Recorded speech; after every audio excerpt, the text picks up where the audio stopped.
Basically.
To order the Keizer Traffic Safety Bikeway Pedestrian Committee today, Thursday, March 21st at 6:02.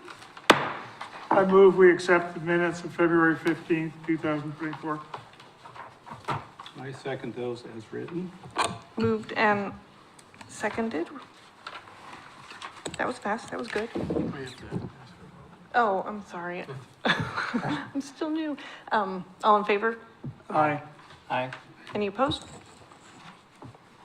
Moved and approved. As written. Okay. Next order of agenda. This is a really good mic. Appearance of interested citizens. First on our list is Tammy Coombs. Oh, if I can do one when we get to the reports of the neighborhood associations on the back. Okay. Okay. Shaney Starr.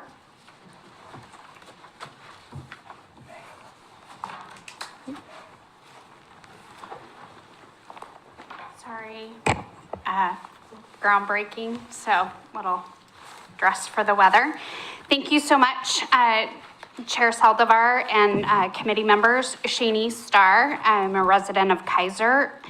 I have a list of concerns, traffic safety concerns to bring forward. The first is the speeding in the Country Glen neighborhood.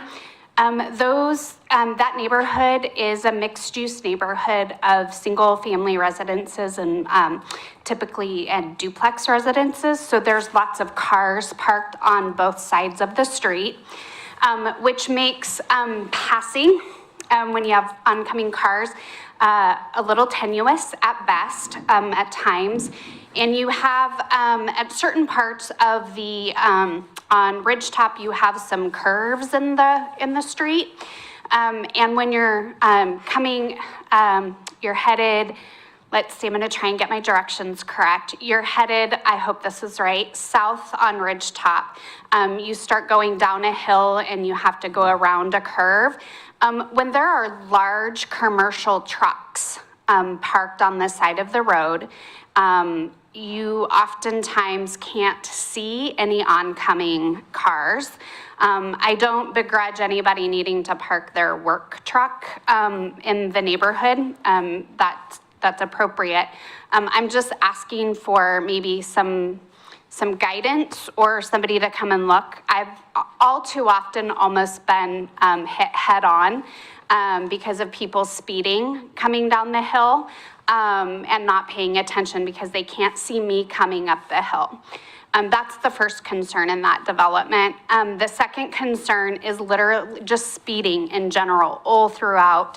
I've seen kids trying to play basketball out in front of their house almost get hit because people are speeding down the roads and they don't drive a safe rate of speed in that neighborhood. And then you have people coming off of River Road and then they just take off down Country Glen like it's an Indy 500 race. So that's my concern within the Country Glen neighborhood. Parking, speeding, all the things, visibility, you name it. The second concern is River Road. I have, even long before I got involved in the city side of things, I expressed concerns about the speeding on River Road north of Lock Haven. And then we had the apartments built off of River Road, which is great. We need housing, but there was no traffic control devices installed. And so you, in order to get onto River Road, coming out of the, to go south on River Road into downtown Keizer, or even over to Keizer Station, you have to turn against oncoming traffic down River Road, which when you get north of Keizer, or get north of Lock Haven, it becomes Indy 500 down River Road. So in order to turn and go south on River Road, you're literally taking your life in your own hands when you pull out, if you can get out in within a few minutes because of the amount of traffic that is on River Road. I would ask respectfully that we have continued conversations regardless of what the traffic studies say we need for traffic control, because it's not working. Which leads me to my next point. I've been in Keizer Station multiple times, and it takes me more than 10 minutes to get from McDonald's out of Keizer Station, just around to where I can turn onto Shamawa to get onto the freeway. 10 minutes coming out of, from where I cross the intersection, I'm by McDonald's, it takes 10 minutes. And we have Area D under development. And when I asked the question about traffic control, I again was told the traffic studies tell us we don't need any additional traffic management system because the studies tell us we don't. With all due respect, studies are great, but studies do not equate to a person in a car having to spend 10 minutes just trying to get out of Keizer Station. And there's no backup to Chick-fil-A, there's no backup anywhere. It's just too much traffic without appropriate devices and capacity to handle it. So I worry what is going to happen when Area D is developed. I've expressed this concern before, and so here I decided to try and take this approach. Let's see, so I've talked about the Country Glen, I've talked about the Keizer Station, and that's happened to me 3 times. I waited until after it's happened 3 times, and I took a picture of the traffic backup.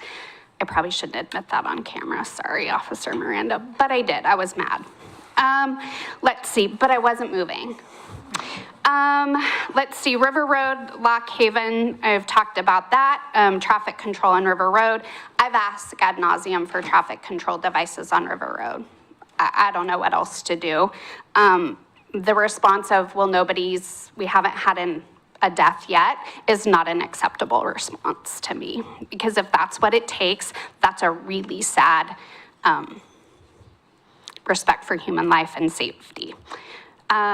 And then the roundabout, which I'm not a fan of roundabouts to begin with, but we have one. But when I see somebody almost get hit in the crosswalk of the roundabout, and I know I've heard of other instances before, I'm pleading for us to have conversations about additional traffic safety, pedestrian safety at the roundabout, not to mention people are flying through the roundabout. And then I will end with my final request, which I've also asked for, and I don't know where this is at, but just some type of protected crossing from those apartments over to the other side, because we have kids going and we will have more kids.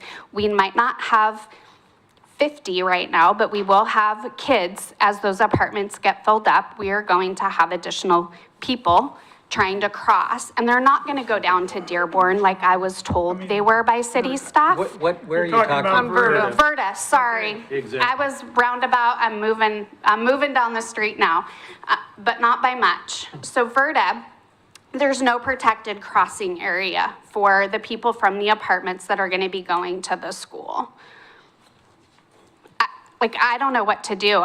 It's like a real life, modern day version of the Atari game Frogger back in my life. And I know I've said that before. I don't know what else to do. I've asked multiple times about it. So here I am as a citizen asking. Excuse me. I can speak to Verda for sure, unless someone else. Do you want to talk first? Well, the portion of Verda Lane above Dearborn will be. Right, but that's not the portion I'm talking about. And the portion you're talking about, the mayor last night said they were going to be developing a plan to finish it all the way out. And this committee has, and the neighborhood association want a protected crosswalk going to Kennedy Elementary. And we won't put one in until there's a sidewalk on the other side of the road. Well, it's not a sidewalk. It's just some kind of area. So let's get a 2x3, 3x3 area of sidewalk, so there's a place for it to end. With all due respect, I appreciate that they're putting a plan together, but how far out is that? Mayor didn't say last night. So if we're talking years till it actually happens, and I'm seeing Mr. Dempster nod his head up and down, that we're talking years, I can appreciate that we're putting a plan together, but a plan does not equal safety for our children and our families now. I thank you, Mr. Dempster, for nodding your head. I appreciate that. Yes, go ahead, Mike. Well, thank you for coming and bringing all these things to us. And a lot of them have been talked about here before. So I can't say that the city is ignorant of these issues. I've said they're not. that, River Road in general should have lower speed limits, but particularly from north of Lock Haven, or to north of Lock Haven, because it is getting all developed through there, and it is part of the urban part of town. It's not a rural road anymore. The roundabouts, we've talked about, part of the solution would be having equal or consistent speed limits approaching the roundabout. Right now, we have 3 or 2? 35, 30. And 25, yeah, 25. which I don't know what the traffic engineers thought of that, but they should have said something. I'm not looking at you, Mike. I'm talking about like the guys who do the consultants. But if I can, if you want me, we're going to talk about the project list, but I can jump in on the roundabout real quick. Adam and Bill had a discussion about the different legs of the roundabout, and they came up with us to put yellow and black placards on the roundabout symbols that are at each leg coming in. So 20 mile an hour at each leg, which is about, each one is about 200 feet before entering on the roundabout. And there's been a lot of discussion about lowering the speed limit, which is very difficult to do. And there's been something that's come up that cities can now lower their speed limit or have the opportunity to lower their speed limit. However, it takes a traffic engineer that actually is accredited through the state to be able to say, oh, to have that to say, yes, you can lower it. So there's things involved in that. But in the meantime, definitely, my streets guy tried to get the placards today because I was hoping they'd be installed, but they got busy. They're going to install them tomorrow, just FYI. So each leg's going to have 20, and that's an advisory sign. It's a 24 by 18 sign, which will be right underneath the triangle roundabout sign. Well, that's good. So being advisory then, it wouldn't be a ticketed speeding, it would just be, hey, you should be doing this. Suggest, okay. So can I ask a question about that? Yeah. I'm sorry. That's great about the speed, so I appreciate that. But what about the crosswalk where people are almost getting hit? And that's a difficult one because it was a four-way stop and years ago, and now it's a roundabout. I'm not sure what to do there. I don't have an answer for you because if you put up something that stops cars, it kind of defeated the purpose of the roundabout. So I don't have an answer for that. I'm sorry. Well, one thing I've thought about is perhaps a raised crossing. So it's like a speed table, but just maybe not as tall. So you're basically signaling to drivers, hey, that you've got to slow down here. So that's an idea. And then, of course, the protected crossing across from those apartments on Verda. It's one of those things that, again, we shouldn't have to wait for an injury or a death. It's something that's common practice now to put things like that. Mr. Philbrook. I'm too new to the committee to know that things have been discussed and solved in the past. I was, so I don't have answers. You mentioned speeding in Country Glen, River Road, and is that speeding relative to the posted speed limit, or are the speed limits that are posted too high given the current conditions? There are a lot of streets in Keizer, including Verda, River, where the posted speed limits have not been reviewed. to my knowledge, given all the development that has happened.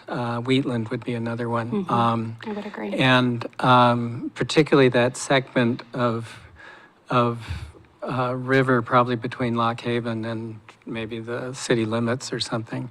So my question to you is, and we've had the short time I've been on the committee, we've had speed studies where basically they're just measuring the speed of traffic relative to the posted speed limit. So my question is, are on the streets in Country Glen, North River Road, is it the fact that autos are speeding, or is it that the posted speed limits are too high and really drivers are not taking the conditions into account?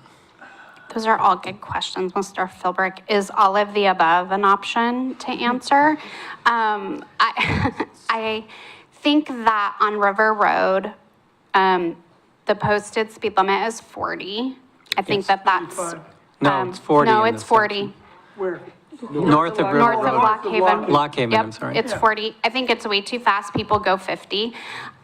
You know, it's the amount of aggressive driving when I actually plug your ears. When I slow down to like 38, because people are tailgating, trying to get out on, trying to go faster on River Road, the amount of aggressive driving is, it's frightful, I'll be honest. The way people tailgate you when you go too slow, and when you slow down to 38, 39, or even 40, they'll whip out around you and go into the middle lane because you're not going fast enough, and you're literally going the speed limit or just a couple miles slower than that. So I think it's a combination of society just has taken to be way more aggressive when they drive. They drive way too fast. I frankly think if we started, I will not say that, never mind. I think that if there were consequences for people in some of the aggressive driving, that message might get out. People would start, maybe, I would hope, but maybe not. I don't know. I just don't know what. So normally our approach with these types of concerns, Yeah. for sure, Country Glen and River Road, we'll get to the rest in a minute. We request that KPD take a look at what they're seeing out there, and then come back next month with some information, and then we can see if there's a problem, what the problem is, based on these questions. I'm telling you there's a problem. Often we hear that what people are perceiving is not the speed that people are actually going, because it feels different to stand next to moving traffic than when you're in the moving car. I respect all that. So we want to see the data and then see what the problem is. I live there. There's a problem. Then we just need to get the numbers to have the next part of the conversation. So we're going to put this on our spreadsheet so that it doesn't fall off the radar. And then next month we will see what it says. And in Country Glen, it's, to finish answering your question, it's speeding in Country Glen, but it's also the amount of cars that are parked, and they're parked on both sides of the road, and it's very narrow. So you kind of have to, where you can, pull over, hope nobody's coming that can't see you. So it's an issue. And you have kids that are running out from between cars, and I'm telling you, somebody's gonna get hit because of the parking issues. So Mike, do you normally take a look at this? I was going to say, and I understand you live there and there's a speeding issue. Can you narrow it down, and instead of saying the entire neighborhood, it would just help, it would help us looking at the Well, solution. So would Country Glen be like in a Country beginning? Glen runs from River Road all the way down. There's a speeding issue, because I Okay, drive, perfect. We I can drive start all the there. different areas. Speeding and parking down Ridge Top where you have the curve, people can't see you coming. So I've lost count of how many times there's almost been head-on collisions. And then on Horizon Ridge, it's speeding. Speeding, speeding, speeding. Councilor Husband and then Hirsch. Thank you so much, Madam Chair. Council President Starr, thank you so much for your testimony. I'm just here as Shaney, resident of Keizer, for this portion.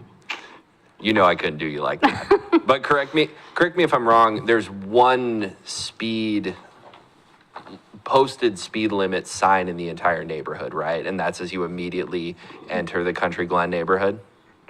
I believe so. I'll take inventory when I go home. You look at it so many times, you kind of. Don't see it.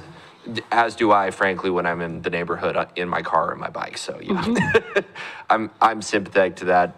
Officer Miranda, do you have much context for what has been happening in the Country Glen neighborhood with respect to traffic patrols, anything of that nature that you can bring out for us? We'd appreciate anything if you have it. Yeah, so we do get a lot of our parking complaints on the, like she mentioned, where the apartments are on both sides. And it does make that road narrow, and when there's two cars passing, they do have to slow down, for safety reasons. Speeding wise, I haven't received a complaint for speeding in the past, just for the lack of, traffic, I guess it goes from there to Kingdale residential, everybody that lives down there.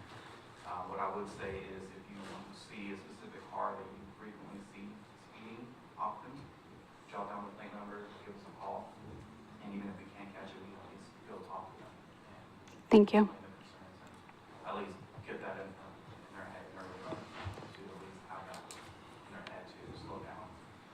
And you mentioned there's work trucks that sometimes block the turn at the bottom of the hill there. And it's at the top, like between, it's not Country Glen and then the next one down, Bridge Top and, it's the second turn. Okay. I can't remember. So if there is a vehicle that you believe is blocking the view that can be hazardous, give us a call, we'll go down and check it out. Yeah, and were those homeowners parking on the corner, or you said work trucks? They're commercial, like Oh, work trucks, larger, commercial, like, vans and larger trucks. And it just that is. live there maybe, but you not know, and I'm just curious. Yeah, and I'm not complaining about the people parking there. It's just if we maybe could have a look at, and I am drawing a blank on the name of that street. But if, like, maybe putting there's a section where we could paint it, yellow or red for no parking or something, because it just, when you're coming around, you're coming down and you got to go around that corner when there is a large commercial truck and sometimes there's 2 or 3 of them parked there, you literally just can't see.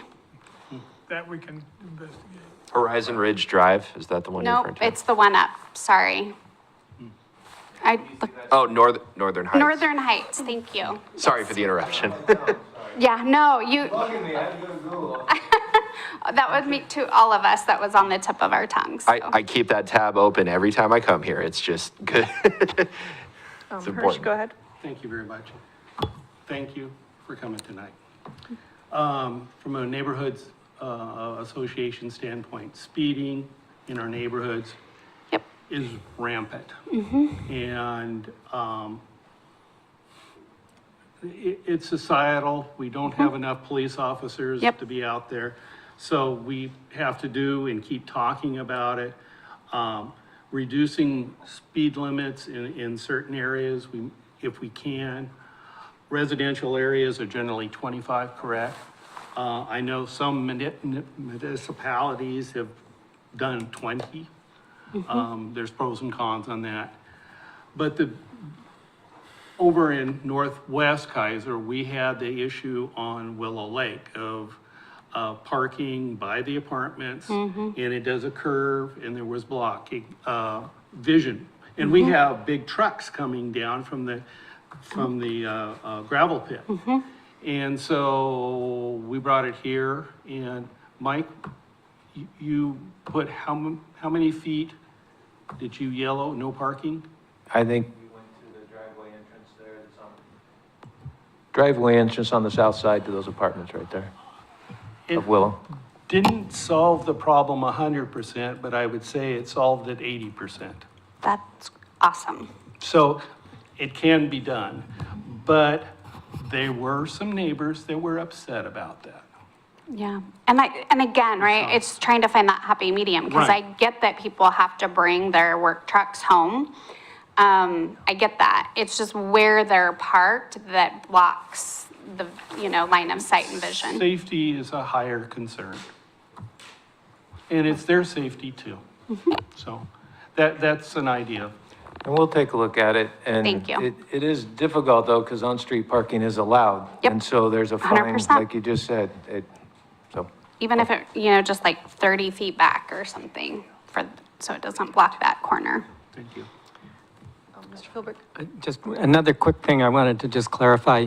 You mentioned that the problem was turning on River when turning left, and you mentioned it in the context of apartments and things. Were those apartments existing apartments in Country Glen, or are they the new apartments that are under construction just north of Lock Haven? So I think what you have is River Road north of Lock Haven.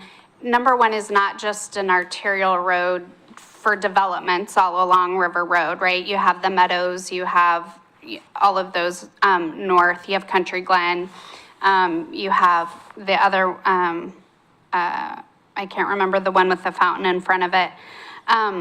But, don't drive. I'm sorry, what? They don't drive, that's the senior estates. No, they do. There's a big apartment complex there on the corner, Hidden Creek Development. Right. There's apartments there. But you have River Road North is an exit, so you don't have to go down Lock Haven, right? You can go down to Brooks and Ketch to go over. So you have a lot of people that are working out of town that are taking River Road North to get out of town. So you have speeding, you have a higher number of cars. And so, and again, to your question, those new apartments, I ask about traffic control and I was told, oh, well, they can just pull out into the middle road or into the middle lane. Okay, well, that's not a great answer. But there's literally from that V off to Wheatland, there is no traffic control north on River Road from that V off to Wheatland. So as you continue adding, homes or, residences, whether it's multifamily or developments or what have you, you're just going to keep adding cars. And I'm just asking for us to be proactive and try to do something now to address the volume before it's too late and we have a bigger problem on our hands. But I don't care what the studies say. They're not living the reality of it. Mike, do you have something? Yeah, and I don't want to keep it long, but I just want to say, in case you know of anybody who has the ability to give our committee more authority, that would be great. Well, that was going to be my ending question. Let me know what we can do to, would be I don't know what else to do.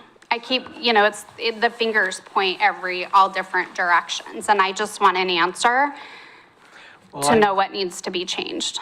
I've asked in the past if we could have input when things are at 30% design, whether it be a road project or a building development, and we're told that we don't have that authority to do anything like that, so that would be nice. I'll make a note of that. Thank you. Okay, I'll summarize this a little bit. So we're going to check out the stuff going on around Country Glen, that whole thing, and double check whether there's trucks or what the view blocking vision is. I would like us to invite the planning whoever, I don't know who, if it's a person or the committee. They have a plan for Lock Haven to out of town, and I don't know what it is anymore. Because at one point, those two big vacant lots there at Manzanita, where they planned on an offshoot off Lock Haven, going through those two lots so that you could get into the housing development and make, at one point, they talked about a roundabout, but I think that got chucked at Wheatland River Road intersection. I don't know what their plan is. I think we need that information, because in my mind, I would say, okay, no more driveways onto River Road north of Lock Haven. And it's too bad we didn't do it before they put the apartments in. That would be a logical thing that just my opinion, but that's something that you could do. If they plan on developing that, putting 8 or 9 more intersections, basic driveways, then we probably should know that. And we think, because then we need to discuss the traffic of that, unless they've already decided what they're gonna do with River Road. And that may or may not have been done. I don't really know. So that would be that issue, all of that River Road, Lock Haven thing. The Verda issue we've got on our books, it's a problem. The crosswalk there at Keizer Road, which is the traffic circles crosswalk, I don't think the kids are gonna walk down to it anyway. So we, before, we had a safe routes to school program, which we didn't do, we took the other school instead, about a wide bike pedestrian path, that was May, or, Yeah, down me. We lost the grant because Right. there wasn't enough speed and enough. right. And the bigger issue, I think Mike would agree, is that the storm drains, sewers, water, and everything are on the east side of Verda, is that correct, Mike? Where that big ditch is? Yeah, but through those neighborhoods, it's ditches all through Right, there, so we and they're have, big ditches right there at Keizer Road. and it's hard to take care of that It's water. like 3 or 4 feet deep, so that's just part of the problem, okay? So why nobody's ever done anything, I guess. And then, so we have that on our books that we're gonna come back to, the whole roundabout Verda section. And then, so that's where I see it, but does anybody else agree we need to invite the planning commission because of all the stuff about speed limits? And if they're planning on developing No, it's a good idea. the urban David. growth one last thing. If, as they think about expanding the urban growth boundary, it's gonna go right out River Road, and you imagine putting a couple thousand more people out there, or a couple thousand more cars a day. We better deal with it before it happens. I will find out how we can get that master plan, because there's gotta be a plan I'd out like there. them to come and, if we could And just I'll find ask out who them that would be, straightforward. and Do we'll, it, Shane. Yeah. okay, I'll reach out to Shane. Did you have something, Counselor Husband? Thank you, Madam Chair. I will add, at least for the parcels of land that Mr. Dempster is referring to south of the Manzanita-McNary Estates intersection on River Road. To the best of my knowledge, and so far as I know from a council perspective, there is no concrete plan set in place. I know those are listed as sale pending, and I believe that information to be true. The last information I got from the planning department was that there is an entity with an interest in developing, but their interest only extends to an option. I don't know that they have submitted any plans to the city that are concrete or even completely finished for development. No permits have been issued or even requested. Is it possible, and I don't know, I guess the city council will have to do it, to just put a moratorium on all driveways and entrances onto River Road between Lock Haven and Perkins Road? Well, let's talk to Shane and find out what Well, I we mean- have to work with, and then we'll see Yeah. what our options are before we start That- throwing ideas. And that would also be a legal question. Mr. Lindsay would have to answer that one, I think. Go ahead. I'm the history here. That option was done on the south portion of River Road. John Morgan, who was the planning manager, and with the city council, put a moratorium on driveways on the south part because of the same issue we're talking about. Legally, the city lost big time. So, as you said, it is a legal issue, and because people have property, they have to have access. So, And so the fourth point being Keizer Station, I recommend we bring that up as well when Shane comes to talk to us Yeah. about the other stuff. Let's ask what's developing over there. We know it's being developed. I just mean, what is in the works as far as, because we're fully aware of this knowledge and traffic, and maybe there's already something happening. The there. traffic study said there didn't need to be any additional traffic control or traffic flow, which I again disagree with, because I've lived it multiple times. Yes. I thought I was done, but I had one more comment. So,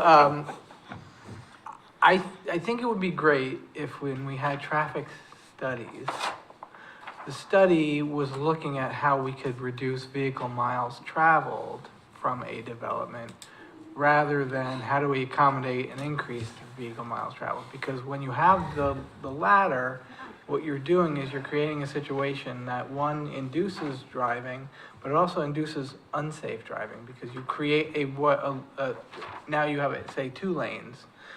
And say 75% of the time, the traffic is low, so that means people feel more at ease driving faster in that condition. I mean, I don't begrudge people that have to drive to get to employment. Like, that's a reality of life.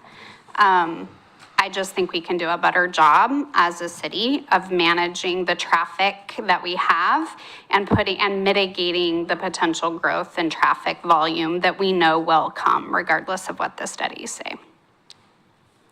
So we're gonna get some data and we will see where that takes us. Thank you for coming. Sorry I took so much time. Rhonda Rich. We'll bill you. Madam Chair. Oh, we come together. Okay. Oh, sorry. I just wanted to make a comment as a grandparent. Shady, you have a good daughter to sit through this. Yeah, She's nice. So thank you. we will be right back. Okay. Hi, my name's Rob Witters. I'm here with Rhonda Rich. We're both members of the West Keizer Neighborhood Association. Thank you, Chair Saldivar and the board for giving us a few moments. A couple years ago, we embarked on a journey for what ended up being a speed table and flashing signs on Shoreline.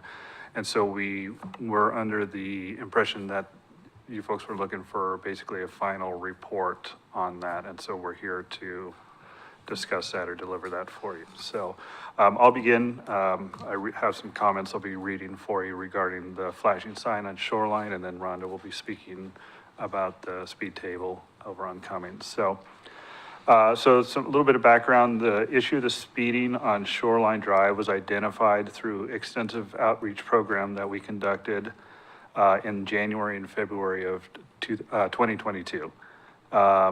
2 years ago this April that the West Keizer Neighborhood Association started the process through the Public Works Department after testifying at many committee meetings in front here. We were testifying to address speeding on Shoreline Drive, and after the completion of our traffic studies, and some testimony at the September 6, 2022 City Council meeting, the council agreed by consensus that they supported the purchase and placement of portable speed monitoring flashing signs on Shoreline. The council asked that the West Keizer Neighborhood Association monitor the effectiveness of the improvements. The new speed flashing signs were installed at the beginning of 2023, and as a follow-up to the City Council's request, the West Keizer Neighborhood Association Board of Directors decided to carry out a door-to-door flyer to request input on the effectiveness of speed signs. On April 8th, board members Rhonda Rich, Carolyn Holman, and Carol Phipps talked to residents on Shoreline and distributed a letter asking for their input. We contacted 35 houses, and of the 35 houses, 11 residents were home and were able to give verbal comments, and 2 of them also responded by email. Additionally, an article in the March 2023 newsletter that we sent out to all members in our neighborhood, we asked for additional input on the flashing speed sign, and 1 comment was received by email through that means. And then finally, members were invited to the April 13th West Keizer Neighborhood Association meeting. Again, this is obviously last year, to give their input. 22 members attended the meeting, and 2 members expressed their opinion that the signs were actually effective. General consensus was that the signs were effective in slowing down speed and making drivers more aware of the residential speed limit of 25 miles per hour. So in conclusion, after receiving comments from the residents on Shoreline Drive and the consensus of the neighbors in general at the meeting, the West Keizer Neighborhood Association concludes that the flashing speed lines are effective in reducing speed on Shoreline Drive and potentially on the intersecting streets throughout the neighborhood. We're hopeful that the signs remain in place as a permanent traffic calming device. And we did submit a written copy of this report also. And then just a couple examples of some of the comments we received were, one of the neighbors said that it helps a lot. They said, keep them, they always do slow down the speeding. And another one said, please keep them, I really do love them. There's additional, but there was, you know, overall, the response to them has been positive, so. Excellent. And they intend to be permanent, right, Mike? They're intended to be permanent, right? They can be moved. They are able to be moved, but I don't think we have any intentions of moving it. How about I put it that way? So they don't have, that should be their home.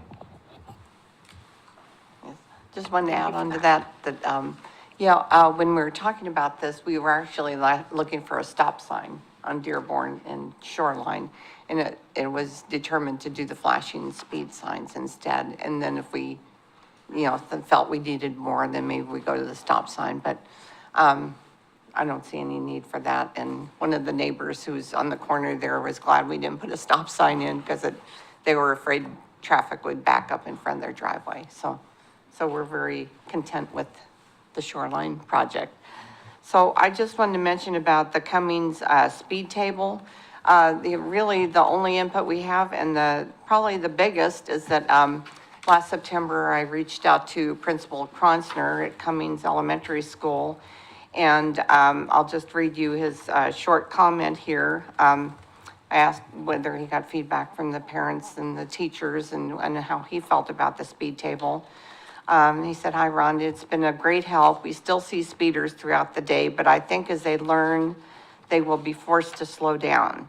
Even in a truck going 25 miles per hour is quite jarring, so I can tell it is retraining people to slow down. The curbs have made people make more purposeful driving decisions when turning left and right on Delight heading west. I think overall it's a great improvement, and we are so grateful for the WICNA and the City of Keizer's support with this. Thank you so much for all your hard work and advocacy." So I know people slow down. I do, and I think it's very effective, and we appreciate your input into it and getting it done, and the city councils. And I think we're pretty much done with Cummings too, so. Well, thank you so much for coming in and letting us close that gap. Oh, Hirsch, yes, go ahead. I'd like to follow up on another project that we were involved in your neighborhood with, is the walkway on Delight. Specifically, the one that the city was able to throw together to meet a emergent need from Dearborn to Chamawa in connecting with McNary High School. How has that one worked? Oh, you mean the widening of the street? Yeah, well, putting okay. the walkway, technically it's a walkway, but. Yeah, I haven't heard anything more on that. We wanted to also do some no parking there so the kids wouldn't have to walk around cars, but we would have to go through a process to talk to all the neighbors and get input and See, the kind of kids a were buy-in. walking But right in the we middle did- of the street. What? The kids were walking right in the middle of the street. Right, so now there's just a bigger shoulder for them to walk on, and whether a car's parked there or not, we have no control over that. But no, I really haven't heard any more input. I know Bill Lawyer also had a little open house on that before they did that project. And I know he had another follow-up one later based on some complaints about the parking, but, I go down that way quite often on the bike, and I see kids walking, but they're not in my way. Yeah, and then there are about 5 or 6 across. Yeah. The high school kids, so, yeah, yeah. I was just gonna jump in. Carol Dorfler spoke on it, I don't know, it was a year later or what, and she said, no complaints, very happy with it, and had talked to certain people for what it's worth. So that was a good report back after it'd been there for a certain amount of time. Thank you. Yes, Thank it you, was Mike. big Thank you. improvement. Excellent. We definitely encourage the feedback so that we know moving forward what's working and what doesn't. So we're gonna often ask for this. Do you have something, Councilor Osman? Just a quick one, Madam Chair. Rhonda Robb, one, thank you. Really appreciate the report. Two, yeah, please keep us posted on Delight. Just another year worth of data and collection on that street would be nice to have, even the anecdotal information, because that is one of the more unique streets just in terms of how the city has approached it and some of its general topography. So I think more data equals better than in this case, where we have the more we hear how the neighborhood is evolving, the more we have a sophisticated idea of how to manage traffic along that street and what to potentially do, because it is quite a major thoroughfare for a lot of reasons. Walking, biking, rolling, driving, obviously, and it does well for us to recognize that as a city and for it to be monitored as we go forward. Whatever resources we may need as well, too. Don't hesitate to let us know, please. Thank you. Thank you. Yeah. May I make one more comment while I got the floor here? On the neighborhood traffic management plan, I would just like to, I know you haven't completed it yet, and I just would like to give some input. I think it's great that you're doing this and kind of giving a landscape of people coming forward, how to move forward in a complaint on a speeding issue. But once the program seems to be geared towards collecting the data, which I understand, backs up any project that you want to do. But if the data doesn't show that there's a need for, say, flashing speed signs or a stop sign, I would like to see another option or maybe a cover letter where you tell people that if you don't get some project done, please come back and we can talk about maybe slow down, like Claggett Street. They had a petition and they all said that there was speeding on that street. It came forward, you did a study, and the study said that there's not a problem with speeding. So I don't know if anything continued on from that, but I just think from a perspective, neighborhood perspective and a citizen, that, when you bring something forward, it would be nice to have something done, maybe not to the extent of flashing speed signs or a speed bump, but maybe just signs like slow down or, something to that effect that would give people a feeling that, okay, I came forward, we had a complaint and something was done about it, not just, well, it's not bad enough. And like Shani said, it's a perception of people that is their reality, that they're speeding on their street and they've gone through the effort, so. So, signs are always tricky because then it's more funding and maintenance for our public work staff. So I know there's a hesitation there for that reason. However, this is a great option. What we're hoping that's on the agenda for later is for street art. What you're describing there would be a perfect candidate for street art to be put, because that's a natural calming, and there's studies that back that up for sure. So that is an option that isn't something physical, I'll call it, that hopefully can close the loop on what you're saying there. So I hear you, and we don't like saying, sorry, you're just on your own because we don't have the data. Right, yeah. And we'll take that into consideration when we do have that type of outcome. And we'll see what that means for options. Okay, maybe some options, yeah, because I imagine, I know and understand street art would slow people down, but I don't know if a lot of people would like street art in front of their house. I don't know, that's kind of my preference, not And to then- have it and in then- front of my house, but everybody's different, so just kind of something that would give people, and I know you guys are very open to ideas, to allow them to come back and talk about it, because instead of shutting the door. So, thank you. Thank you. Thank you. All right. Okay. Next on our agenda is our spreadsheet. So, we have it in our packets, and this should actually be much more streamlined after last month when we, really dialed in each of the projects. And what you see in front of you is some red text and some black text. And so Dawn and I worked out that updates she makes while we talk will go in red for future, for us to address at a later date. So, with that said, we could probably just run through these quite quickly. The first one that I'm looking at under active projects is Verde and Chamawa, which we've already discussed tonight. And it sounds like there's Public Works working on the advisory speed signs. Okay, so we will put that in there as the comment, and we'll follow up next month with how that's going. Okay. Okay. Anyone have anything on that one? Okay, the next, okay. Lock Haven near McNary, this one is, the RFB, I understand, is in next year's budget. So we probably won't see anything till after the school year starts, is what I'm hearing now, because to squeeze it in before that is, I'm not sure the timeline on that. I just know that DKS presented it to council and council recommended that we install it for next year's budget, which you just said, but a timeline, I don't think has been dialed in yet. okay. Can we just put that for later to understand the timeline when we hear more? Yes. Thank you. Madam Chair, may I on that one? Yes, sir.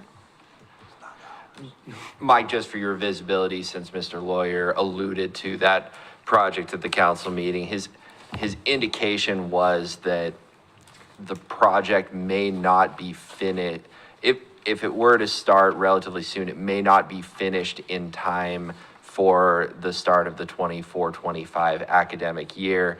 And what he said makes sense because of the nature of budgeting, budget approval, change in the fiscal year, and then unleashing the money into the right public works accounts or buckets. So I don't necessarily have a clear answer on what it would entail to like get that project started, especially with where Public Works' budget is at the moment. And that's completely understandable. That's not something you need to even comment on or defend. Just that is what would be the obstacle to getting it done before this coming academic year, is simply Public Works might not have the funding and resources available, ready to be bookmarked or ready to be pivoted toward starting that project. It's a discussion I'll have with City Manager Brown, but when Mr. Lawyer said that, I just wanted on the record that is where he was coming from, just as far as making sure that resources were available. So by the 25-26 school year, the expectation would absolutely be to have this rapid flashing beacon ready to go and ready for students crossing Lock Haven. We'll see what we can push in the interim, but no promises to be made. Okay, thank you for that. The next one, we don't have any action items, Candlewood Northeast Curve at Brooks. Does anyone have anything to add? These aren't in order of priority. No, we have not prioritized them. You know, I'm thinking of all the things going on in the city and the needs. I went and drove it. It just seems like a lower priority item. Yes. It's low traffic. It really isn't, I mean, you're almost forced to go dead slow around that corner. So, I agree, and that's what I recall us mentioning last month as well. We decided to keep it on the list in Yes, case, okay. in case there's new developments. With your question about priorities, we do have our column to fill those in. Maybe we want to, rather than number them, if we decide to go down that road of prioritization, we kind of give them like, we can do 1, 2, and 3 based on like, future is a 3, we want to see it in the near future, a 2, and then the ones we want to see soon be the ones. This way, because we might find that we see some that are more affordable than others, both being in the one category, et cetera. So we can address that further, but because you brought up priorities, I just wanted to point that out. We can have later discussion on how we want to continue to manage the spreadsheet. Okay. The next one for discussion is Alder Northeast at Brooks. We were going to follow up. This was the solar speed displays. Yes. Yes. Those were installed last week, along with upgraded crosswalk signage and school signage. So go check it out. Excellent. We look forward to hearing how successful it is. So we should put on the docket to have Southeast Keizer Neighborhood Association come in and give us feedback, since they are the ones that Yes. requested Okay. that. I'm thinking at least 2 months worth Oh, to yeah, make it yeah, valuable, or but 3 Put it on the even. docket to Yes. have them come in and talk about Will you it. make a note, Dawn, for us to invite them at, I don't know, 3 months out? Yes, sir. Can I speak to the Elder and Brooks speed signage that got put, the solar speed display? Mhm. So before the speed display was put up, we were seeing a lot of speed, and also calling myself, spent a lot of time in frequent stops at high speeds. And since it got put up, was 2 weeks ago now, about. Within the last week, we saw a significant reduction of speeders because of the display. There were still some, but just people that just didn't see it. But there's a significant reduction in speed. Oh, that's wonderful. I love hearing those stories. Thank you for that. That's excellent. Anything else on that one? Okay. Next one, without any action items, again, the signs along, oh, this is a good one we have to talk about. Signs along the path, the bike path, the parkway. Counselor Hussman reached out to ODOT and has some new information to share, and we'll decide what to do with that. Put just a piece in before he starts. Okay? We thought, some of us who've been here a while, this was all done. We were just waiting for the final okay for Mike to figure out, I know, how to put, or how he was gonna send people out to put these signs in. Apparently, that's not true. Now, I could not ask for a better introduction. Can we let Mike speak to Yeah, that? sorry, Mike, go ahead. Well, I'm not sure how, what it was Jenna from ODOT and Bill Lawyer have been working together on this, and there's been emails back and forth. It was to get a grant through ODOT, and we've got the estimate for the signage, we've got the estimate for the labor, and that was the last thing that Jenna asked for to move forward in whatever way. And so that was sent to her. We have not heard a response back, so it's just kind of sitting there. And I know it's low hanging, but Give me- hopefully Robert's got something over there that, so when, just one little thing, when did you send that to her? Like, give me I a didn't, rough it's idea. between Bill and Jenna. I'm not sure. It- Several Sorry, I don't months have that ago. date. This has been going on for a while. Yeah, That's it what has been you're at alluding least to. last summer. Last summer, Okay. Into the, Yeah. okay, yes. I'm just gonna read the email for the record. Don, this is in my inbox, so we can pull it for public records as need be if anyone asks. From Jenna Berman of ODOT, we have not kicked off this project or completed an IGA for it, intergovernmental agreement. Last I heard, the city said it would cost just over $1,000 for the signs. I received this estimate from Bill Lawyer. To be honest, doing an IGA to provide the funding to the city takes hours of work, likely more than $1,000 worth of time, and it is a pain. And so I wrote back asking if there was anything else they might want to include to make it more worthwhile and a bigger project. Maybe a bike rest area with tools and such? Or if not, maybe they could just fund it themselves since this dollar amount is low? I don't mean to sound presumptuous, and if the city really can't do this for $1,000, I'm happy to still talk about providing the funding. But I typically provide funding for projects in the realm of $50,000 up to $800,000. Let me know what you think. so, go ahead, Hershey. It's their property, it's not ours.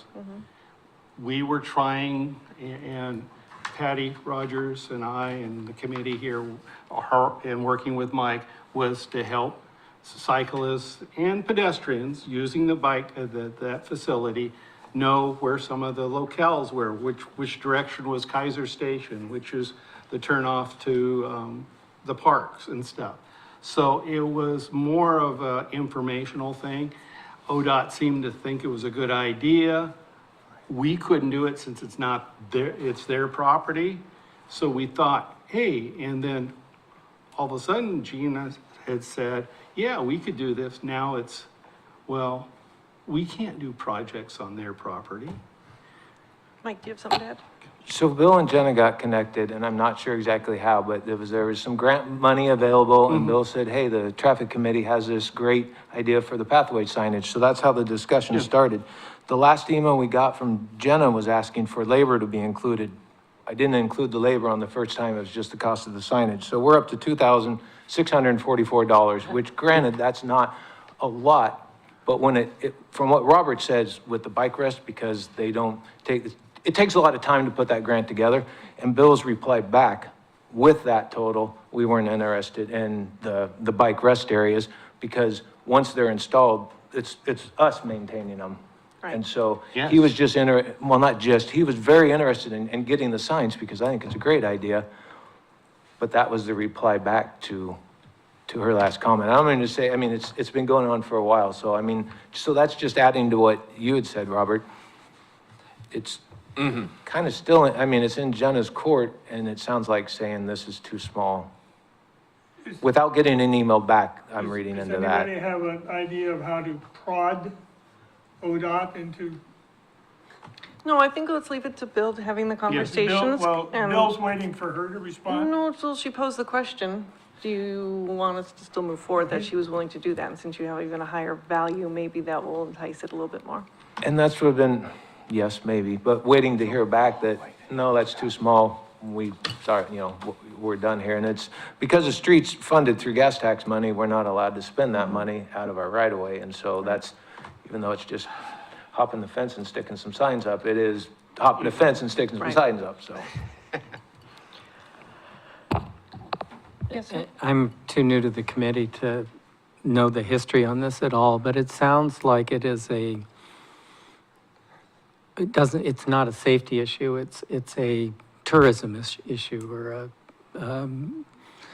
almost a chamber of commerce, or anyway. It's more of a- There was a safety factor involved, because people were cutting off and going through the fields and areas that really weren't safe. And this was giving directions to the parks, to certain areas, what was westbound, what was eastbound, or northbound, southbound, because there was enough confusion. So Patty Rogers, who was ODOT, we looked at it both as a safety factor too, and that's what Jenna also picked in. So it really did have a safety factor involved. And we were trying another way of promoting non-auto transportation. And this, maybe a little less council liaising than my own personal liaising here, but Mr. Philbrick, one, I agree with Mr. Sangster and echo Mr. Dempster on how this has evolved, but two, this is a pathway that is seeing more and more and more usage from a variety of folks, using a few different vehicles to go up and down it. You'll see individuals in power chairs and in wheelchairs, but you'll also see plenty of regular bicycles, electric bicycles, strollers, others. It's it is continuing to grow in importance. So in some ways, yes, the signage does have a bit of navigational utility, but also, frankly, the signage helps to make it grow up as a pathway, in the sense that it recognizes that this is an important community arterial. So what's our next step here? Mike, I'm looking to you. Do you want to talk to Bill and let us know next month where the conversation is? If it's still in the same spot? Sure. I mean, waiting for Jenna to email back, I guess, maybe prodding. I don't know, I don't have an answer for that. Alas, I don't think she's under the impression that she needs some sort of email from the city. So unfortunately, we may need We did. Bill to email her back. Okay, I wish it was not that way, but yes. just looked at the last we sent with what she'd asked, and the questions were answered, so, I'll talk to Bill about it and see where that is on priorities and whatnot, so, and I'll report back. Thank you. Thank you, Mike. And Madam Chair, I'm good with my next steps as well, so I feel empowered here. Okay. Thank you for that. Next is Lock Haven Northeast Bike Striping at River Road. Mike, this was yours. Do you want to talk to it? Yeah, well, I would like to amend how it's labeled, eastbound only at the Creekside bus stop. And as shown in that diagram, I would like it to go, at least, put a buffer along the bike lane west of the bus stop, and then continue that bike lane out from the street, up to Trail. And then I think Kirsch was gonna mention the other side. I actually rode it a couple times this last week, and I remember our discussion, I was not sold on the south side. I am now sold on the south side, past the post office. And at least, I guess, Trail would be about the best on both sides. And, I was in Portland too and saw some of their just perfect green patterning. And then, lo and behold, I saw a study that shows that bike lanes slow traffic. Just So the existence of the bike lane, yeah, yeah. and that color will slow traffic. And it's like, wow, and because I have to admit, Mike, you were correct, both sides, because I almost got pushed off somebody going into the post office. And, yeah, just to, I'd like to have it orange, but I'll go with the green. But I'm for both sides of the street. Yeah, I agree. So are we looking at a motion to bring this to city council for a request? How does this work? We have enough to do we know exactly what we were asking for? It's already marked, and all you have to do is Solid color? put the colors in, Okay. Well. except up to Trail. Right. So we're not suggesting narrowing any lanes? No. Okay, good. Well, I mean, it depends on what you define as narrow lane. So if the part I want from so bump out the bike lane to the outside of the bus stop, and then follow that line up to where Trail Yeah. and Lock Haven meet. So it would actually narrow the lane, but narrowing it to 12? what it matches on the rest Yeah. of the stretch. Is this a 12-foot lane width?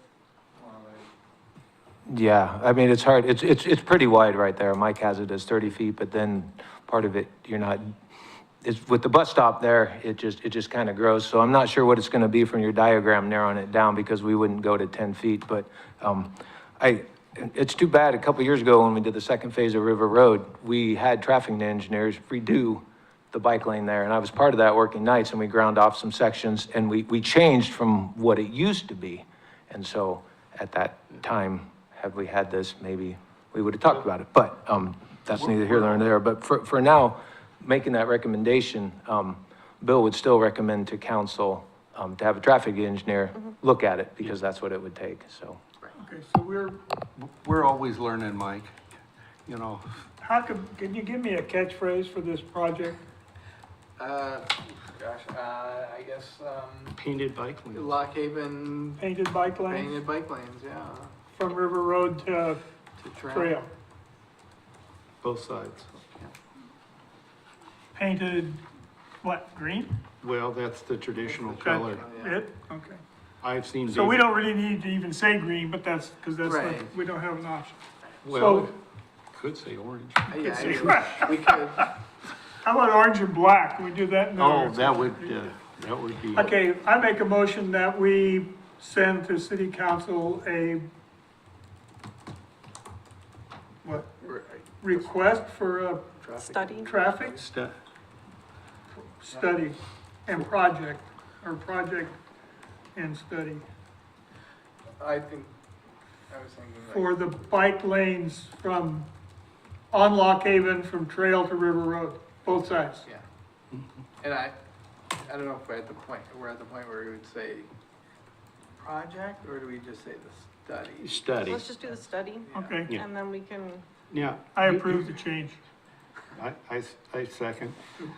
Here's the catcher, that is a connector route from Silverton to the Willamette Scenic Bikeway.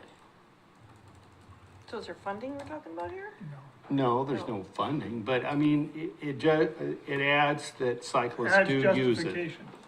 Okay, no, I support that, okay. Plus students. Oh, yeah, yeah.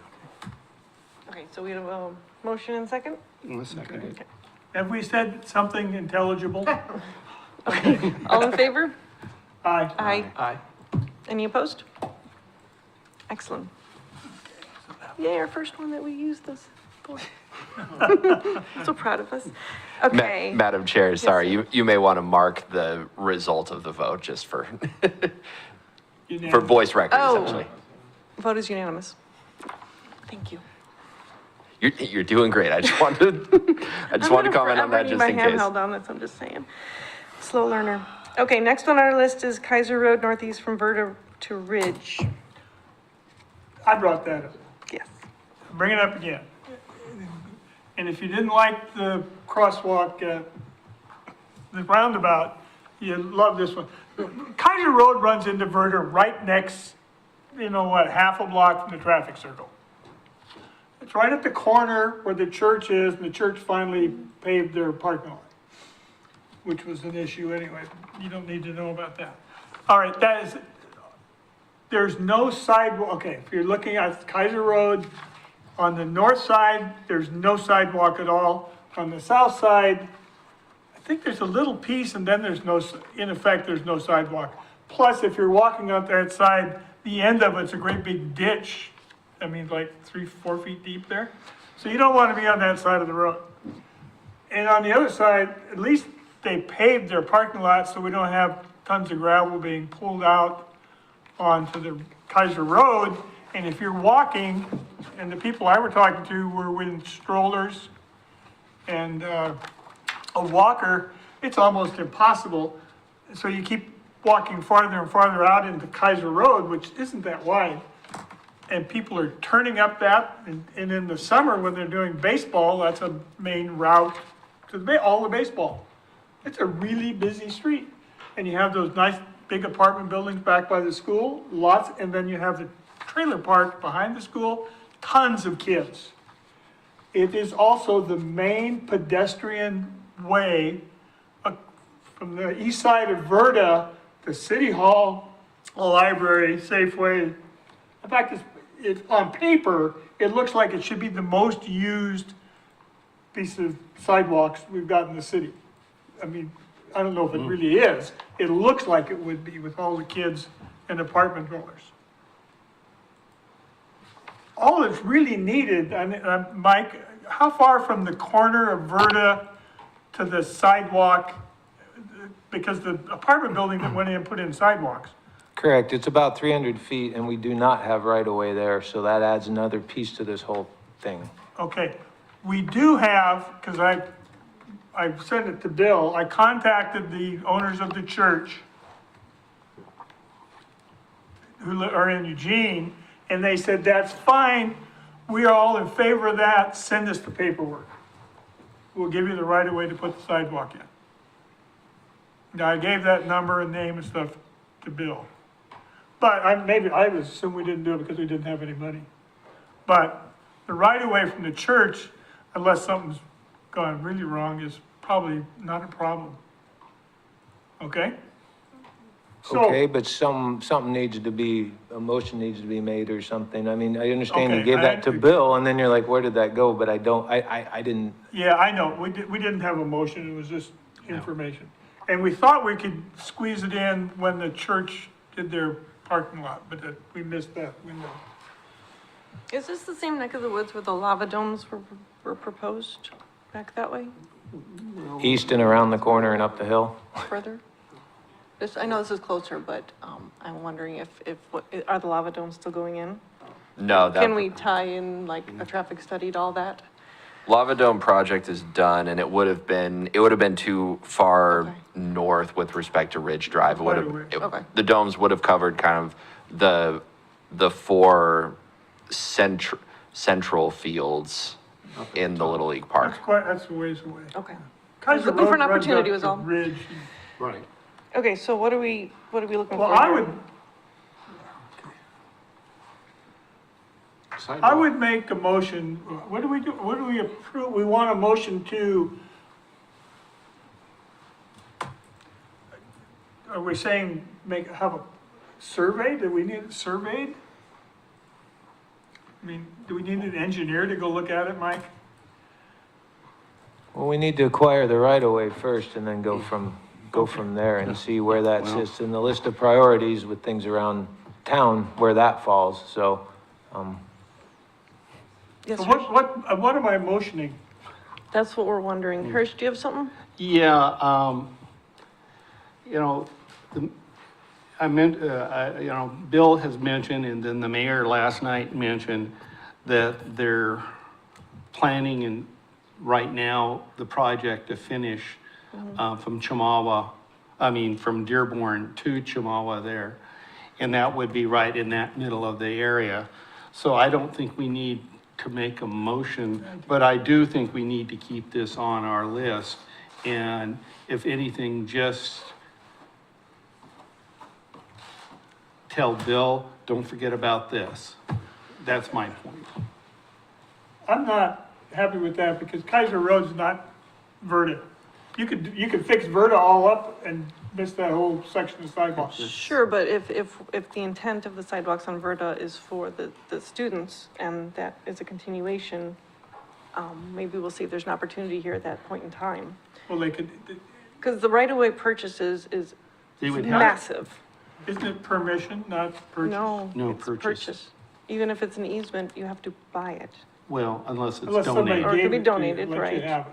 Well, we're not gonna ask people to do that. Yeah, we are. Excuse me, I already called him and asked him. But maybe his board of directors. It's not a board of directors, it's one person. Oh, But it may be new people now, it's been 2 years. yeah. Okay, well, Make a motion to say that the committee wants Keizer Road to be part of the No. Verda. If Verda collapses, we could do this separately. It's only 300 feet of sidewalk. well, how many landowners are we talking? One, He has all the frontage. the church. Oh, the church. Yeah. That's the only frontage we're talking about? Yeah. And verbally gave me permission. I don't know if it's not That's not not binding. binding or anything, but they said that's a good idea and they weren't upset about it. Okay, let me hear Mr. Philbrick and then I have a comment. A couple things. I was today with just contemplating the possibility of a very late safe routes to schools applications for sidewalks in the Kennedy elementary school area. And it's clear I need to talk to Hirsch because in talking to the principal there, her suggestion was that her number one priority would be sidewalks on, I think it's May, the street that goes essentially from Verda and then right into the school office. It has no sidewalks at all. And particularly with the new apartments on Verda, there's no, it's a very low volume street, but there's no provisions for school kids walking on it. An alternative there, also impacted by that school, is this Keizer Road. And Keizer Road, it does have a sidewalk on one side and not complete on the other side. I noticed that there had been a injury accident on Keizer Road, just on the east side of the school.